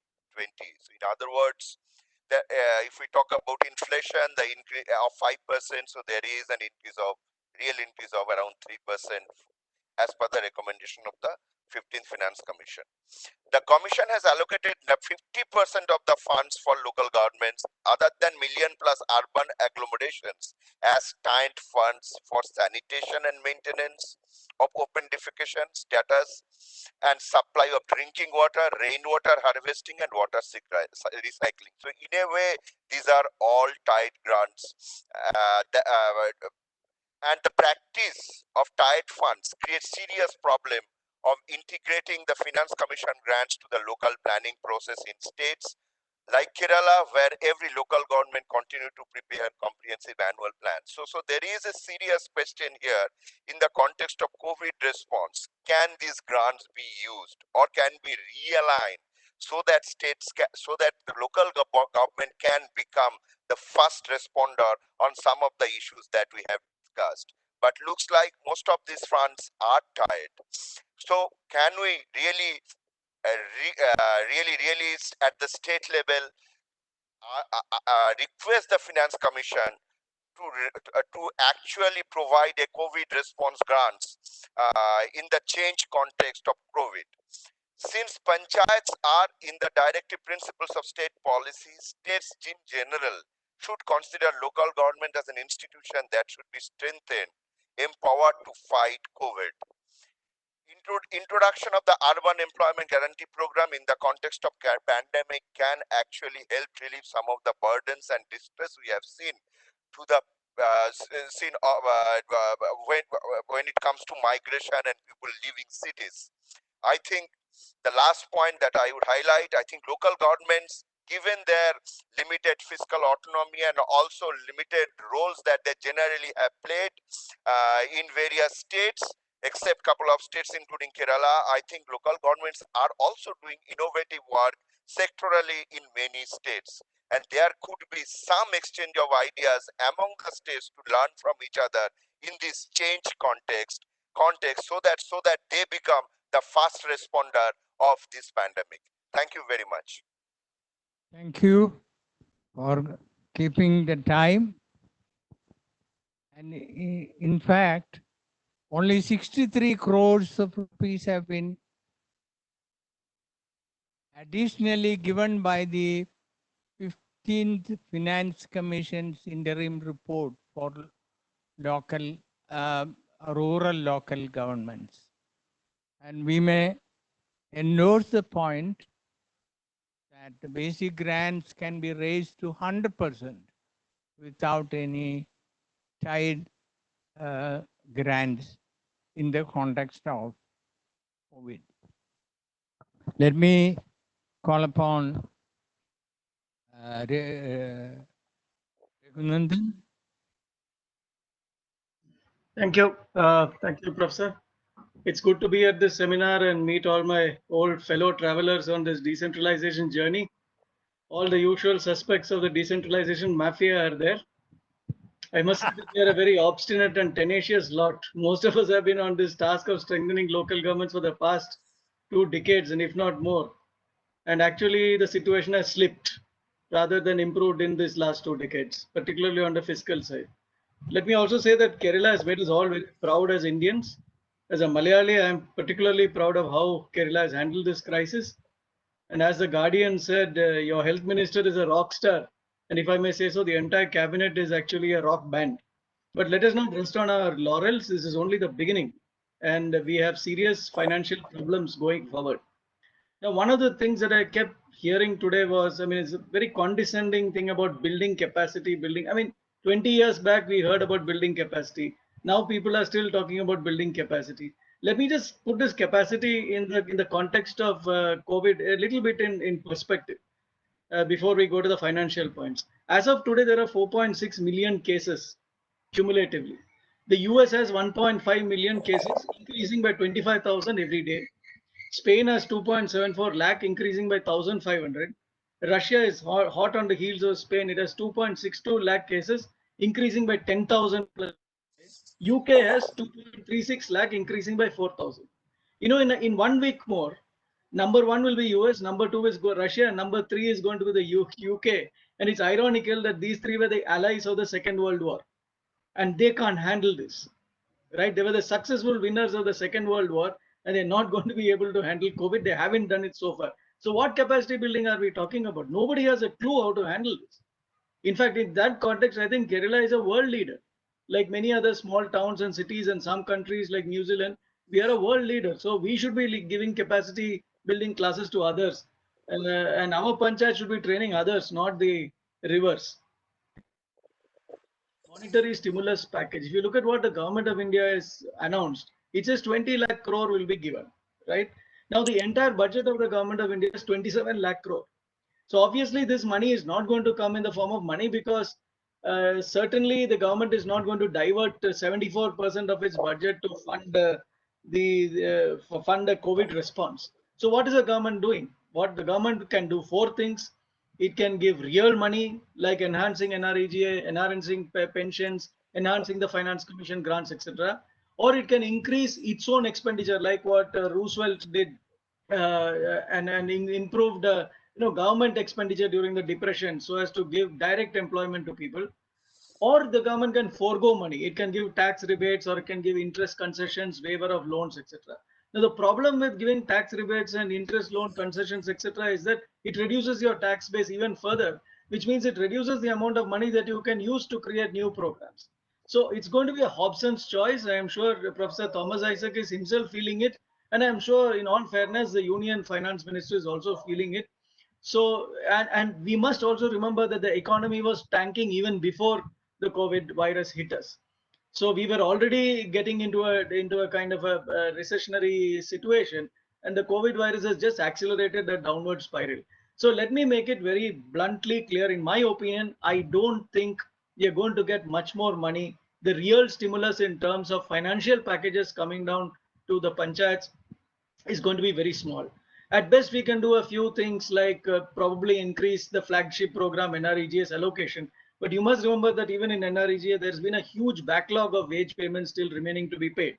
And of course, what Dr. Pinaki Chakravarti said about realigning the Finance Commission grants, that's also something that I think is reasonably it can be done. It's all been tied down, not like the 14th Finance Commission. But I'm sure the Finance Commission, since it's given an interim report, will be able to untie this and probably make it more flexible, more COVID oriented, etc. Now, if you look at the states, let me come to Kerala. We've done a study in Karnataka from Accountability Initiative, and the study in Kerala is just being completed. So let me give you a sneak preview of what Kerala is facing at the moment. Kerala is a fiscally stressed state. Kerala says that it is giving money to the panchayats, and I must say that it is actually keeping up with that allocation.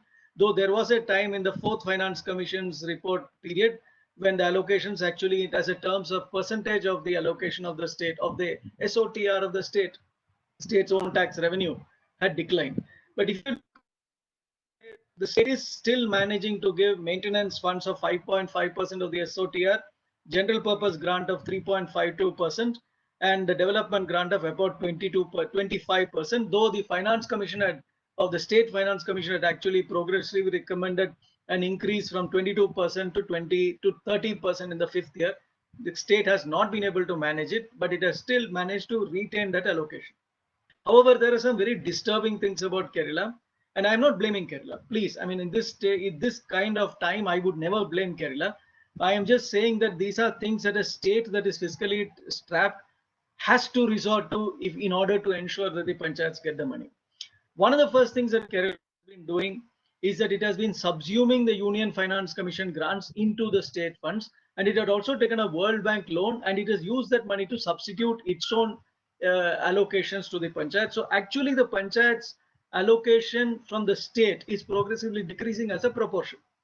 So the state is trying to substitute its own devolution with funds coming from the union government and from the World Bank. And now there's a second implication, a second point that we have noticed, which is somewhat disturbing. If you look at the planning guidelines of the government of Kerala, which has been issuing for every plan period from 1996 onwards, you will see that the guidelines have become over a period of time very elaborate. Though initially it was very simple, and it said that there were only some upward limits and some minimum allocations and a negative list that was prepared, and the panchayats were free to actually spend within those limitations. All the plan guidelines have become progressively tighter and tighter, except the last planning guideline, which has become somewhat loose. But then what happens is, and that is a very interesting thing which Kerala doesn't talk about.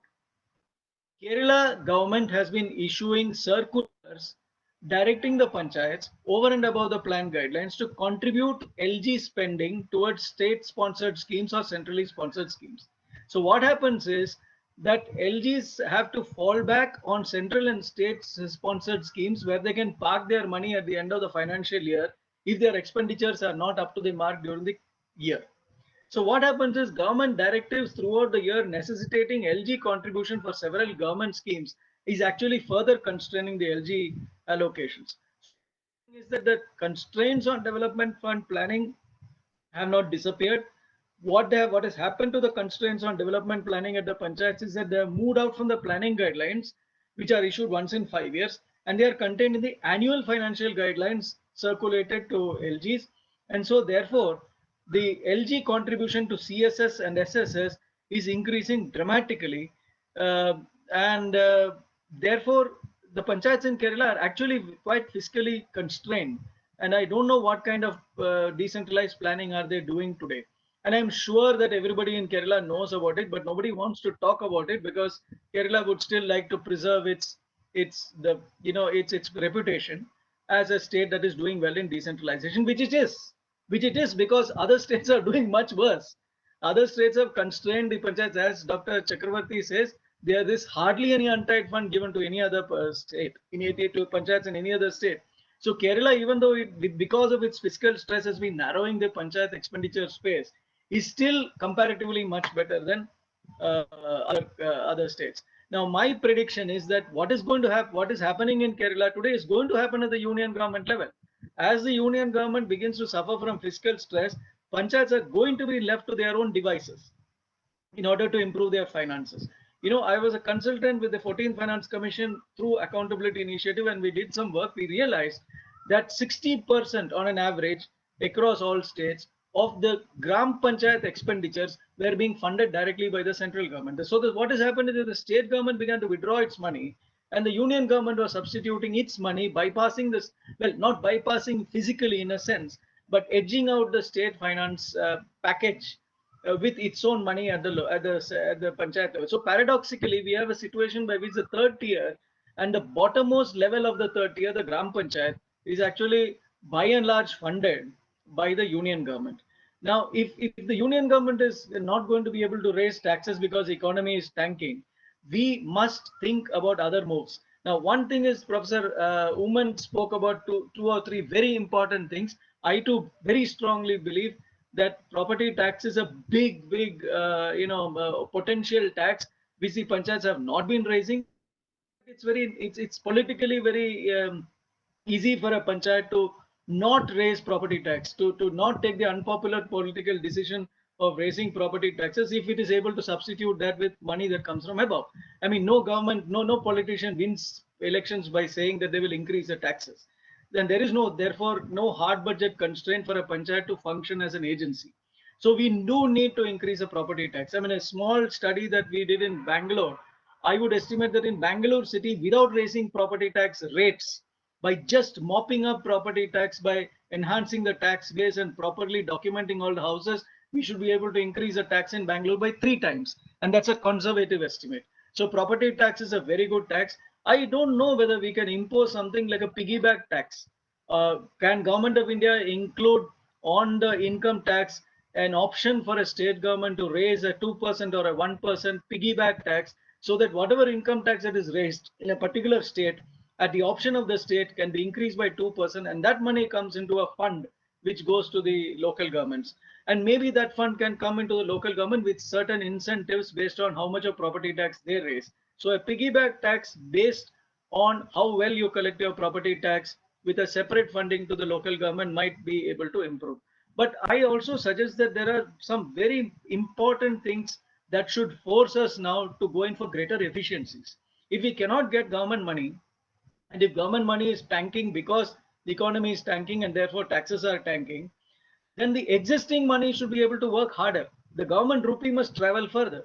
Now, there are 3 ways in which we could be able to do it. First is we must clamp down on corruption.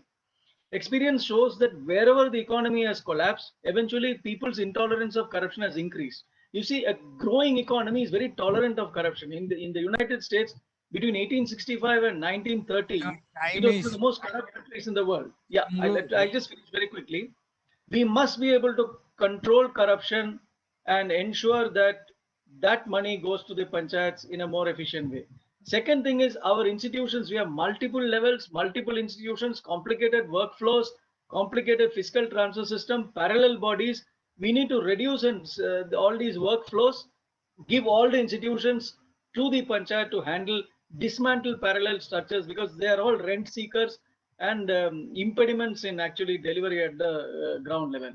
And my last point is that we must be able to improve the decentralized procurement system. Kerala has come out with a manual for local procurement, which is not the PWD manual. The PWD manual is antiquated. It is built for leakage and corruption, but other states do not have a decentralized procurement manual. So in these three ways, if you are able to improve efficiencies of the government, then the local government can make the rupee travel further. And to my mind, Kerala can show the way, and it must show the way because there are no capacities anywhere to handle this. And you have actually proven that you can do this. Thank you. Thank you. Let me call upon Jose Chatikulam.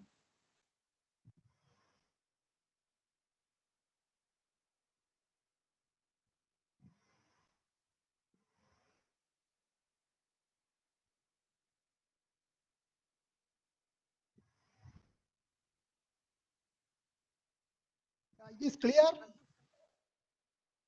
Hello? Yeah, we can hear you. Please go ahead. Okay, fine. Thank you. Yeah. Respected Professor M.A. Uman and respected panelists. The general assumption is that the local community can understand the aspirations, the opportunities, and the constraints in a better fashion than any other agency. See, and therefore, the local government, which is closer to the citizens, it needs to be actively engaged in the identification and resolution of disaster management issues, including the COVID-19. This is what my first the assumption, the whole thing. Then the point is that I would like to say that therefore taking this kind of activity, there are two major legal framework for this. One is that there, as we all know, the constitution is very sound. It says the local governments are expected to do the functions of local economic development and the social justice, in addition to the civic amenities, very clear. Then you look into another interesting aspect of the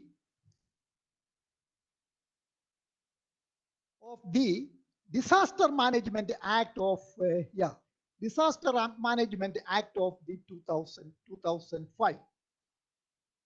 I would like to say that there, you see, the disaster management, as per the Disaster Management Act, there are two institutions at the sub-state level.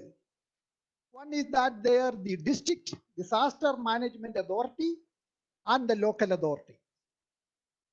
And as far as the district, the disaster management authority, I am very happy in the sense that there are two very powerful sub-state level institutions. One is at the district disaster management authority, and second is the local authority. But I would like to say that there is a reservation in the sense that what about the national and state disaster policies? This is a major issue.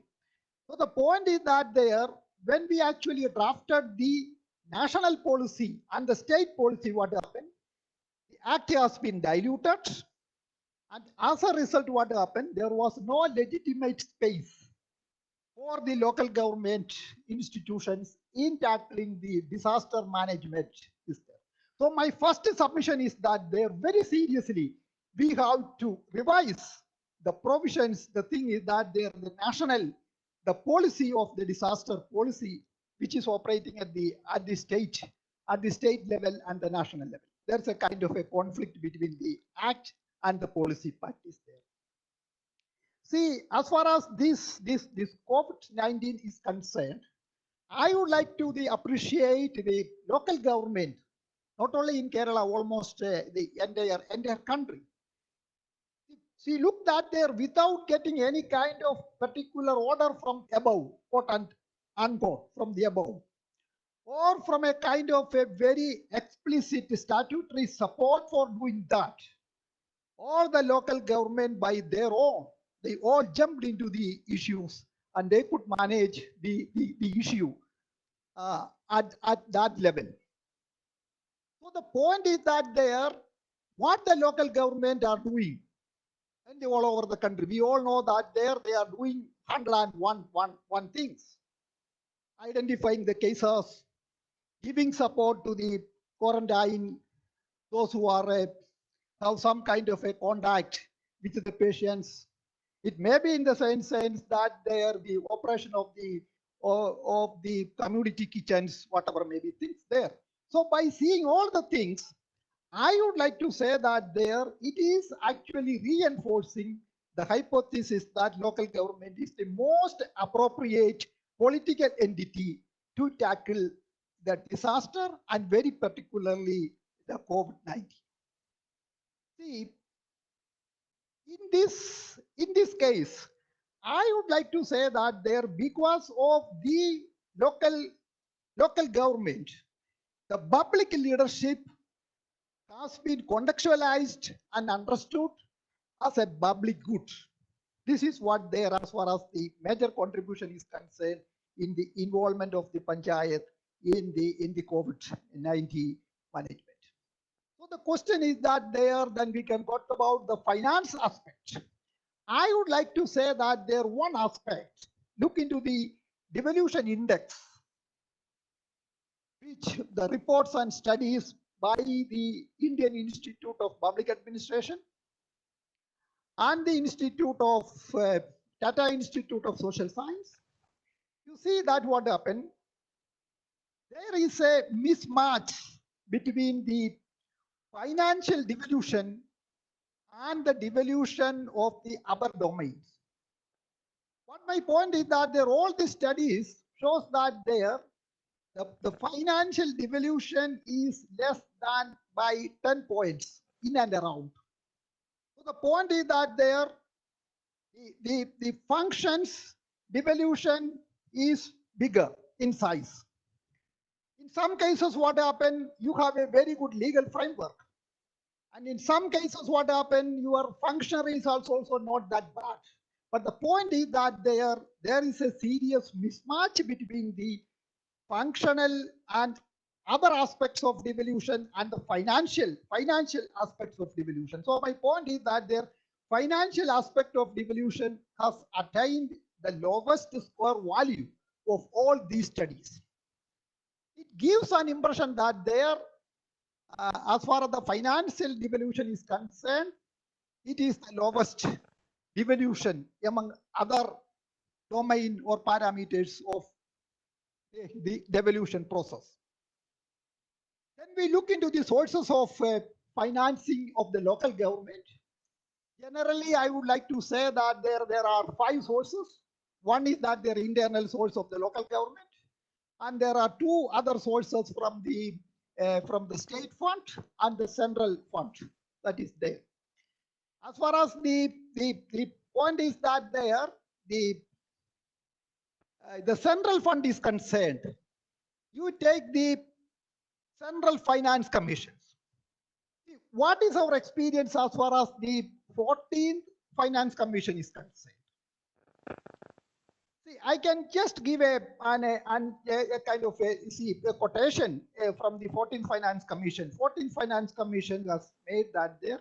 Hence, we recommend that no further conditions or directions either by union government or by state government for release of funds to the local government. But there were conditions and directions by different ministries. Look, the Ministry of Finance, Ministry of Local Government, Ministry of Rural Development, and Ministry of Panchayat Raj. They have given that their things there. So finally, what happened? Because of these directions and kind of orders from different places, we have said that there the 14th Finance Commission, if money is there, untied fund But actually what happened, the fund became tight fund as far as the local government is concerned. I can give you one example from the state of Karnataka. What happened in Karnataka? 25% of the local, 25% of the finance, the grant has come to the Karnataka. That actually at the state level, there was a cut of 25%. Yeah, 25% for charging the electricity to the Panchayat. Please. Yeah. Okay. Your time is up. Please take 1 minute and wind up. Okay.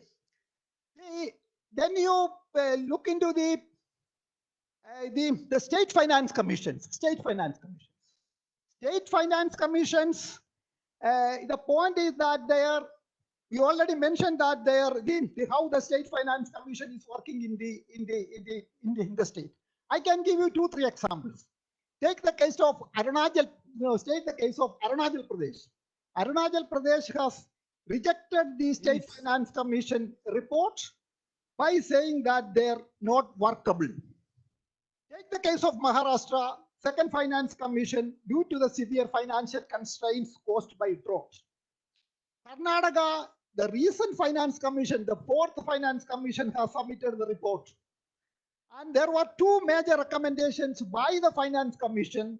One is that there, as far as the non-loan net own revenue receipt is concerned, and the grant which is coming from the center, you are not supposed to consider that as a part of this non-loan net own revenue receipt.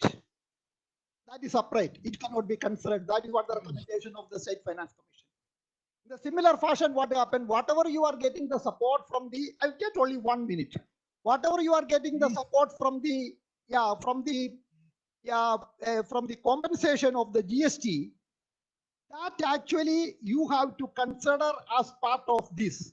These 2 major recommendations are rejected by the government of Karnataka. Let me call upon Professor D. Narayana to respond. Respected chair and co-panelists. Am I audible? I wish to begin by redefining the title of the session. I wish to call it Financing Local Governments for Public Health.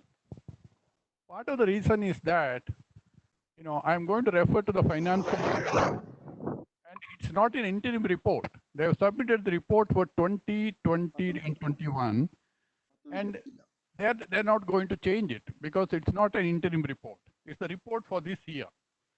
So my focus is not on the immediate pandemic, but a larger issue of public health.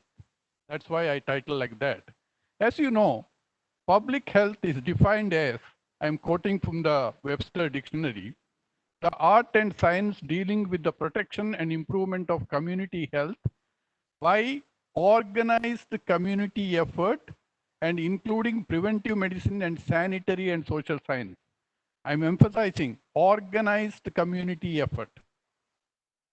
Now, if public health is an organized community effort, can we think of it without the pivot of local governments? We obviously cannot. So when we talk of financing local governments in the Indian context, what comes to the top of the mind is Union Finance Commission, which is about to submit its second report. There are 3 reasons for thinking of the Finance Commission. First, central transfers account for 30 to 60% of the total revenue receipts of the Indian states, depending on their stage of growth. Second, the transfers range from tax assignment, sector-specific grants, local government grants, and disaster management grants. And the third reason is, it's an opportunity for the Commission to leave its mark on certain trends of financing, learning from the coronavirus pandemic. Now, coronavirus pandemic has taught us a few lessons, which I think should be entering the perspective of the Finance Commission, in designing the transfers to the local governments. What are the lessons?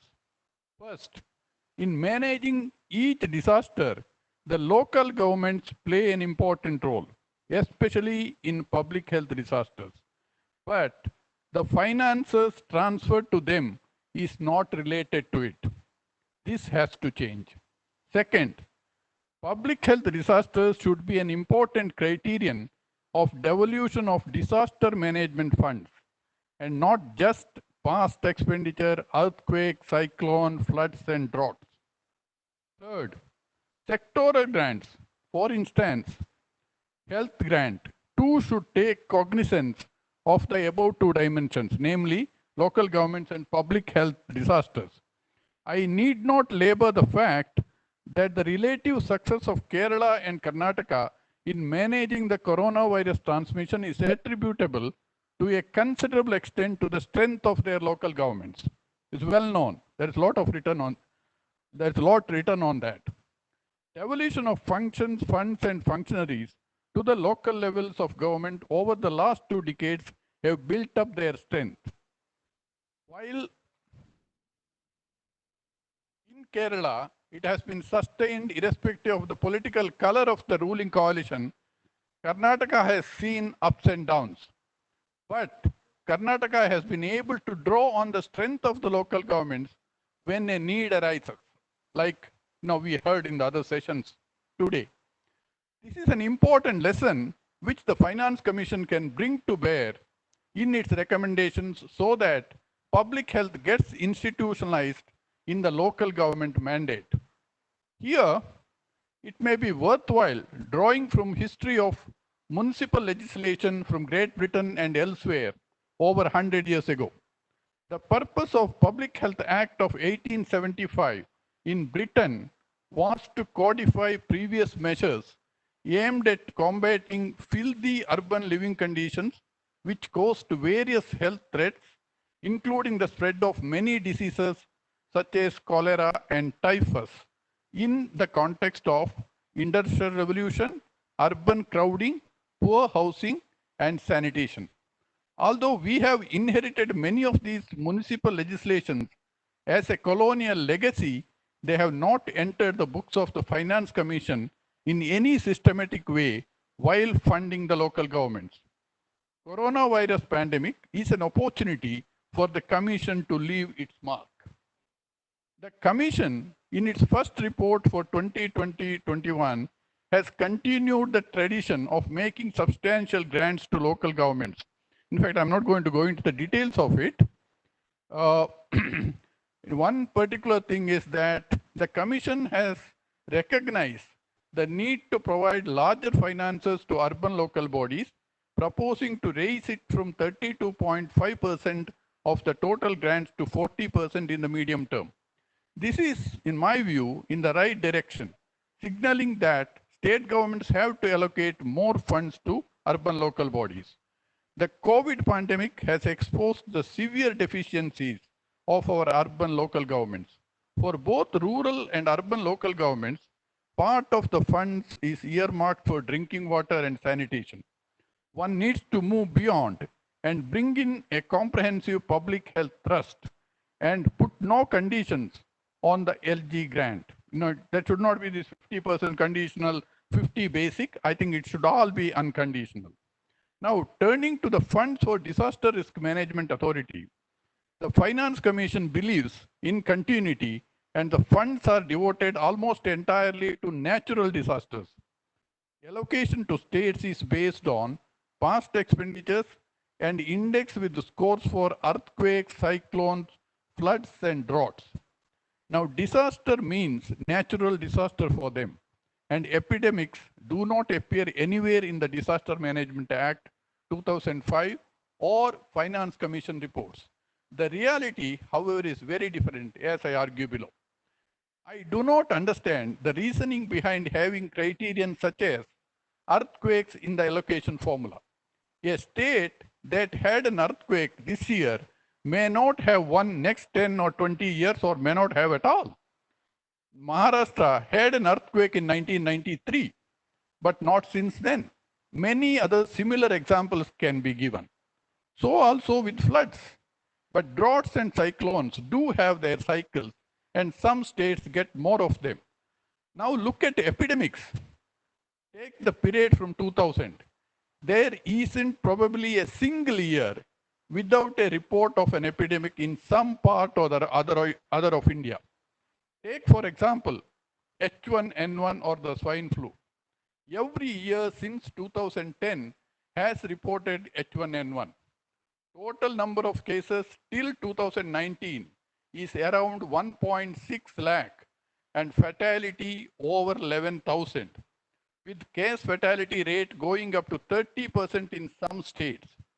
Over 70% of the cases were reported from Tamil Nadu, Karnataka, Telangana, Maharashtra, Madhya Pradesh, all the states that we are talking about today in the context of, COVID-19. I strongly believe that these need to be considered as public health disasters and be included as a key criterion. If we had learned these lessons earlier, I think COVID-19 could have been handled better by these states. Now, bulk of the funds devolved should be earmarked for the local governments as they play a crucial role in containing the spread of diseases. The village and town health and sanitation committees should never be starved of funds. Mitigation funds, as proposed by the 15th Finance Commission, should also be made available to them. Now let me turn to my third sort of issue, that is turning to the sectoral grants. The Commission, the 15th Finance Commission, in its report, rightly points to the very low level of public expenditure on health and the need for improving public health infrastructure and human resources in health. The Commission then quickly goes on to recommend the establishment of medical colleges in 247 districts, use of public health facilities for private sector institutions for starting specialized diploma courses, use of specialists from the private sector to treat patients in the district hospitals, and so on. The Commission believes that these initiatives will improve services in the wellness centers and fulfill the goals of Ayushman Bharat. The thrust is on public-private partnerships. What else do you expect when the expert committee is filled with the titans of the private sector? I hold a different view on the subject. Now, you look at Ayushman Bharat, it had two goals, namely setting up around 1.5 lakh health and wellness centers by 2022 and provide insurance cover to the poor to access hospital care. Now, as far as this hospital care is concerned, its achievements, there are these numbers. I am not going to get into that. These are large numbers, and around in about 1.5 years or less than that, 11,000 crores has already been dispersed to the hospitals. Now look at the record of the health and wellness centers. How many have been set up? 8,000. That is meeting only 5% of the target. Now the emphasis has to change in the direction of public health and disease control. Now the health and wellness centers are aimed at providing comprehensive and quality primary care close to the community. In fact, part of Kerala's success is also because it's much better achievement in health and wellness centers. They are to be equipped, these health and wellness centers are to be equipped to provide treatment for a number of diseases, age-related, occupation. Yeah. They also play a very important role in reaching antenatal care to pregnant women and early care to infants and children, and so on and so forth. Now, because Kerala has been devoting quite a lot of resources for these, that has given us a much better government healthcare sector which has risen to the occasion. Now the Finance Commission could be instrumental in getting other states emulate this model by granting funds for this purpose rather than the public-private partnership. Let me just sum up in one sentence. Overall, public health should be the binding force in making grants under the three heads around the pivot of local government. Thank you very much. Thank you. Let me call upon Dr. Shahina to make a Good evening, sir. I hope I'm audible. Yes. Good evening, sir. I hope I'm audible. Am I audible? Yes, yes. Respected chair and fellow panelists and the dignitaries who are watching this program. I would rather concentrate on the local finances related to Kerala economy and the possible impact it would be having on the resources of the local governments and what are some of the possible way out. So before I get on to this, the possible impact on the revenue mobilization by the local governments, the broad contours of the local finances in the last 10 years, I thought I will discuss. So at the time of the submission of the fourth finance commission and the fifth finance commission, we know that the non-tax revenues had surpassed the tax revenues. But if you look at the recent trends, there had been a decline. If you even at the constant prices, though at the current prices, there had been a tremendous increase in the own revenue mobilization by the local governments. At constant prices, the non-tax revenues has actually declined by almost 2%. The total resources has increased by 2%, but tax revenue has improved. Tax revenue has increased by 4%. Therefore, the composition of own revenue has shifted in favor of tax revenues. Now, what is the reason for the decline in the non-tax revenues so much? Because if you look at the extent of utilization of many of the resources, it has been totally underutilized. For example, the user charges, 692 panchayats are not reporting user charges. Similarly, gate fees, 833. And property from income from the sale of property, etc. 870 panchayats are not reporting any non-tax revenue. So which means that there is a lot of potential, as Dr. Uman was pointing out, in the own revenue mobilization. There is still a lot of potential even without increasing the rate of these taxes and non-tax revenues. Similarly, as you have pointed out, there is a lot of escaped taxes in the case of both property taxes, profession tax, entertainment, and also the advertisement tax. And to quote the second finance commission, they were estimating it to be around 40% in the case of many of the taxes. And similarly, many of the taxes, they have calculated it to be 30%, 33%, etc., which is being carried over continuously in the next few years also.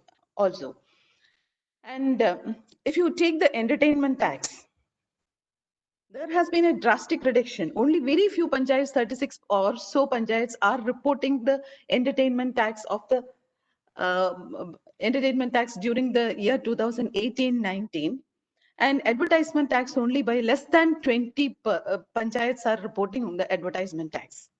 Now, there is a confusion regarding the entertainment tax, whether it is being subsumed under the GST or not. And based on a government order, I can give you the example of one of the panchayats in Trishur, that is Tirur Grama Panchayat, which was, for that particular panchayat, the revenue mobilization from the entertainment tax was the highest, more than the property tax. They were mobilizing around 3 crores a year, because thanks to one multiplex complex in Shobha city. And on the basis of a government order, the entertainment tax collection was totally stopped, and this particular panchayat was crash strapped. And later on, based on another order, they have started mobilizing entertainment tax. But as per if you look at the data that is being collected by the Fifth Finance Commission, there are around 60 panchayats which are having entertainment tax more than 10 lakhs. Now at present, the revenue mobilization through the entertainment tax is zero for most of the panchayats, vast majority of the panchayats. Similarly, if you take the advertisement tax, there is still a confusion over the advertisement tax as to how much should be the collection. What are the procedures for the collection of it? And therefore, only very few panchayats, for example, 19 or 20 panchayats, are reporting advertisement tax. Thus, therefore, there is lot of scope for mobilizing tax and non-tax revenue, the own revenue of the local governments, even without an increase in the tax rates and even the non-tax rates. Therefore, ultimately, what happened was that the own revenue mobilization by the local governments against many of the macroeconomic variables has declined over the years. And another reason may be that most of the finance commissions have been pointing out that there are no revision of the tax rates in any of the years. It's long back that most of these tax rates have been revised. And there is also no adequate staff for the collection of taxes that tax fieldwork has adversely affected. So this being the background, now before this seminar, I was actually trying to find out what is the total expenditure which the local governments are now incurring on combating COVID attack. But most of them are not able to tell us, what is the exact amount, because most of the expenditure has been met through the voluntary contribution. But at the same time, some of the panchayats, we cannot generalize on the basis of a few panchayats for the entire state, but still around 60 lakhs rupees. One panchayat has earmarked 60 lakh rupees for combating COVID cases, because it is not going to end soon, which means that that particular panchayat is having only 1.7 crores from the plan grants.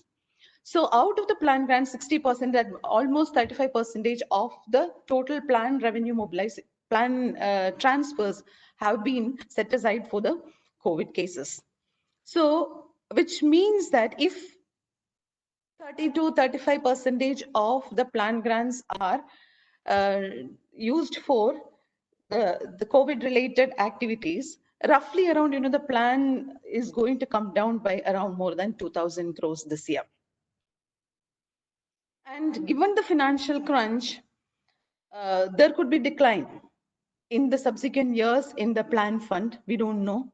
And similarly, the non-plan grants may also get reduced. And we know that, the Fifth Finance Commission recommendations were not accepted, because if we are accepting the Fifth Finance Commission report, the plan devolution to the local governments would have increased at the rate of 18%, whereas the corresponding figure for the state plan would have been 10%. So there is, therefore, we could not accept the government could not accept the recommendations of the Fifth Finance Commission, but we are following the Fourth Finance Commission's recommendations in the allocation. And as Mr. Jagunandan has pointed out, we are still, holding over to 25% of the total plan expenditure of the local government is still being devolved to the local governments, despite the financial crunch the state government is facing. But as far as the non-tax, the non-plan grants are concerned, it is not the 9%, it is still less than the 9% in the last few years of even the budgeted figures. And so there is, given the economic crisis that the economy is undergoing, there is a possibility that the tax and the non-plan grants and the plan grants can come down. It all depends on the policy of the government. And there is another possibility that, there is, as has been pointed out again by the previous speakers, a substantial amount of the total devolution of the plan grants is coming from the Central Finance Commission's grants and other transfers by the center in the form of centrally sponsored schemes. There is a possibility, though in the current financial year, it may not decline, but in the subsequent years, we don't know what the government is planning to do. And if there is a cut in the Central Finance Commission transfers, definitely there is going to be a decline in the plan transfers to the local governments too. So these are some of the possibilities, but at the same time, we expect that, the MGNREGA grants may not be cut because of because it is so deep-rooted in the economy. Now, a few suggestions for overcoming this. As has been pointed out by the chairman, there is a lot of scope for still mobilizing the own tax revenue and non-tax revenues. And as has been pointed out by the present Finance Commission chairman, it may be around 1,000 crores rupees. In one of his speeches, he was saying. So we can mobilize around 1,000 crores of rupees through the mobilization, better mobilization and optimal mobilization of these tax and non-tax revenues of the local governments. Now, another possibility is that in one of the resources, though it has been, the local governments have been given the authority, the least exploited is the borrowings. And if you look at the borrowings is only very small percentage. It constitutes only 1.58 crores in one of the years. And only recently in the last few years, the borrowings have increased because of the LIFE program. So, yeah, sir, I'm concluding. Note that your time is over. Yeah. So the possibility is that, the local governments can depend upon the borrowings, and the KLGDF can handhold the local governments in various in the borrowings and also in PPP, etc. So, and therefore, there is going to be a lot of increase in the expenditure by the local governments in the in welfare expenditure and also direct expenditure, and therefore, the prudent expenditure is one factor through which they can control the finances, in the sense that now at present the total expenditure that is going to the productive sector is only 10%. So they are not not exactly following the guidelines which is given to them. So prudent expenditure and prudent mobilization of resources, and whatever is now given to the local governments, if better exploitation or optimum exploitation is done, to a large extent, the finances can be handled in the post-COVID period. Thank you. Please. Yeah.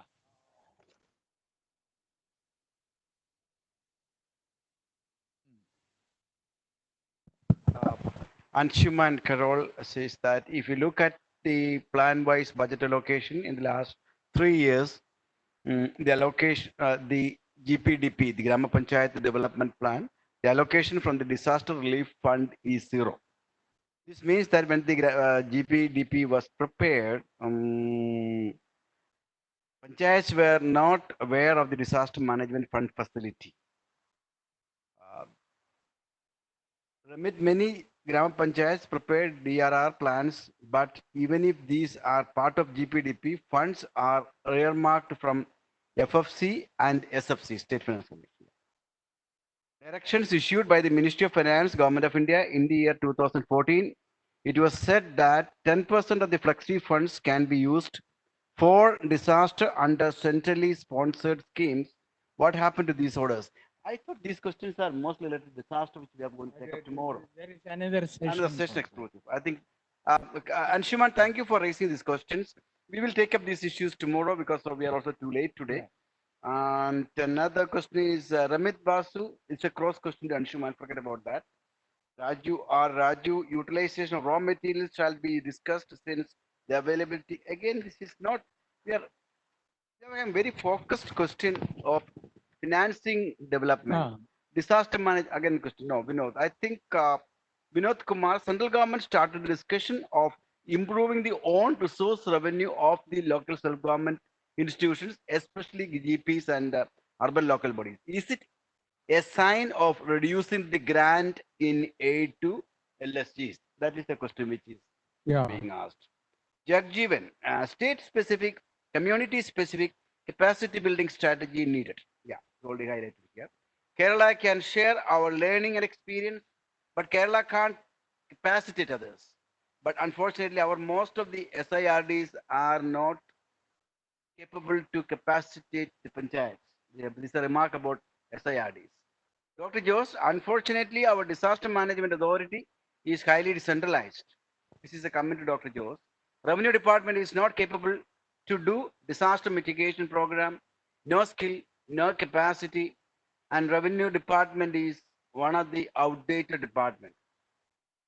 I think final comment is by Venu Raj. DM Act should be modified and LSGs should get more roles and responsibilities. I don't think that we have any. Yeah. Yeah. There is only one One question Exactly. that is relevant to the context of this webinar subject. That is, are the or do the local governments reduce mobilization of their taxes and revenue in order to attract more devolution from the higher tiers of government? This may be a possibility, but that is not a desirable trend, and most finance commissions, both state as well as central, added tax effort also as one of the criteria of devolution. Even so, the most important aspect, particularly in the context of the coronavirus, is that there is no escape from stepping up, going for more taxation. And as I have said, property tax should be a key factor in that, and the land should be included. By simply including land,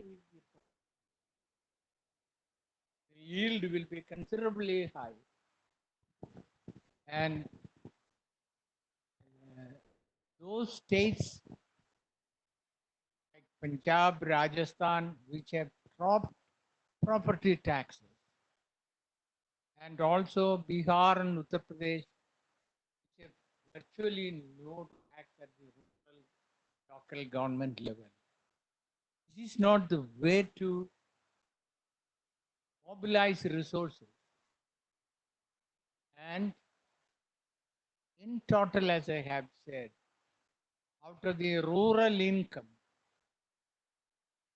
of India in 2017-18, only 0.1% is taxed at the rural local government level.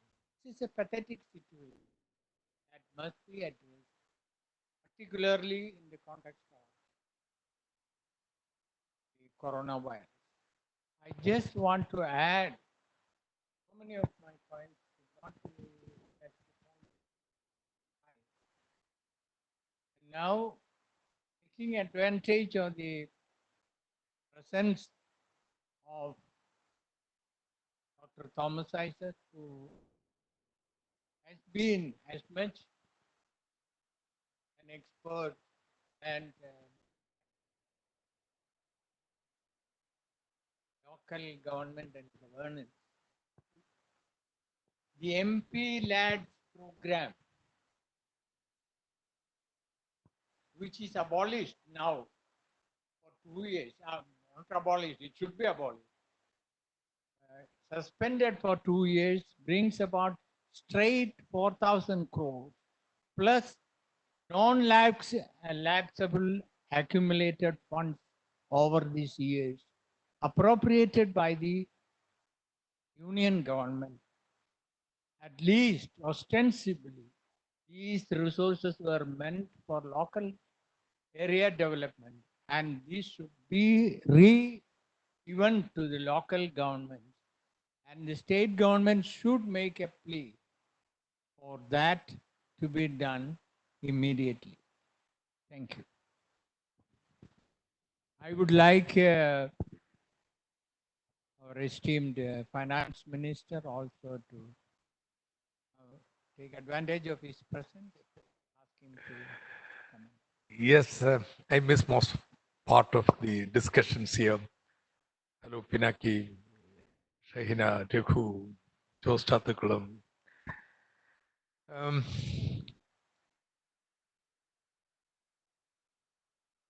Now, we have put this session for one particular reason. I was thinking this opportune moment to approach the Finance Commission, 15th Finance Commission, not on the basis of some particular state, but by a platform of all people who are committed to decentralization. That Finance Commission, anyway, is not finalizing the report now, cannot. And therefore, we could present a memorandum pointing out the role that local governments can and do play in pandemics like this, a need for a greater allocation to the local governments from the Finance Commission. As of now, for most states in India, the Finance Commission allocation would be, I think, the only revenue that local governments are going to really get. States are in such a dire situation. The axe is going to fall on everything. In Kerala, we have taken a very strong position that departmental plans may be cut, but local government's plan won't be cut. This is partly out of realization the vital, most important role local governments are playing in coordinating all the anti-COVID activities at the local level. In fact, I think they would perhaps even get a greater location than what is given in the budget. Well, that's the intention. But anyway, so perhaps we could all think together how to frame such a memorandum. I think it would have some impact and effect because the deliberations here in the earlier sessions do really point out kind of growing realization of that even in states, for example, where local government experience has not been so very good, they are playing a very important role at the local level in the pandemic times. So this would be an opportune moment to put our heads together, not only to the Finance Commission, but also make the decentralization once more a part of mainstream discussion.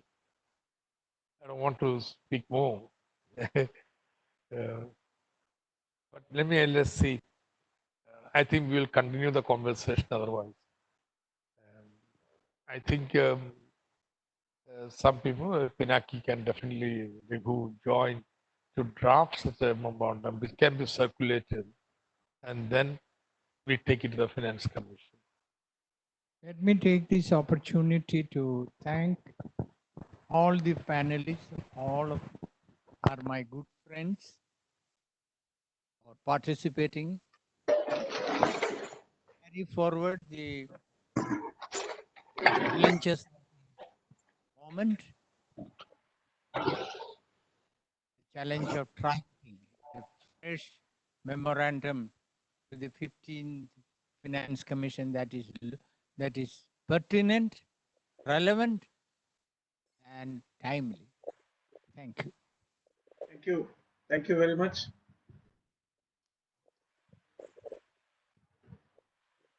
How much insight has been brought to the table on the issue.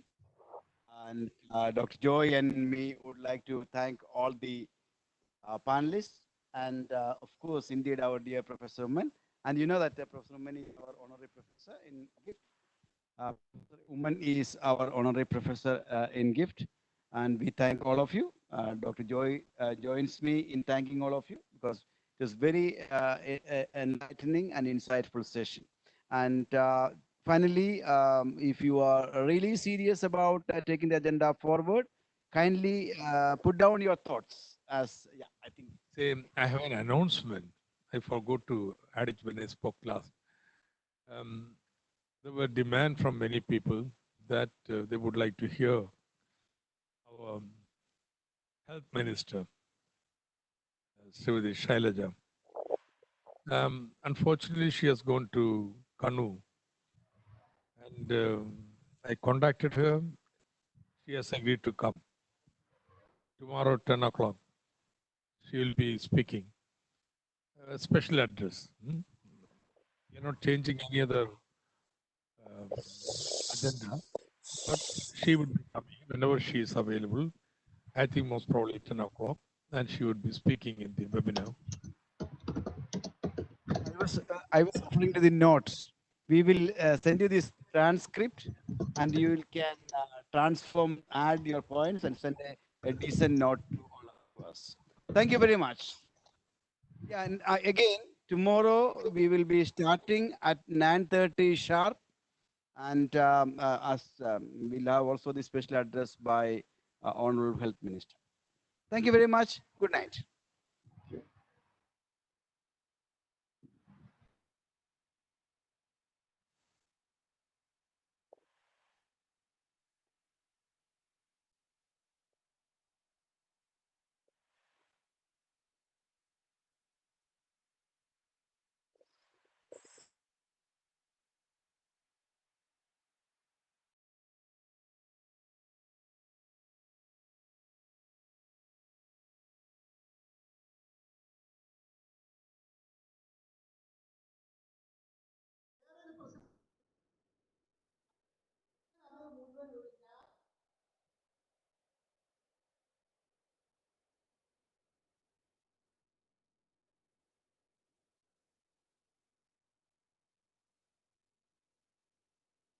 അതാണോ ഈ ആര് തരത്തിലുള്ള എനിക്കത്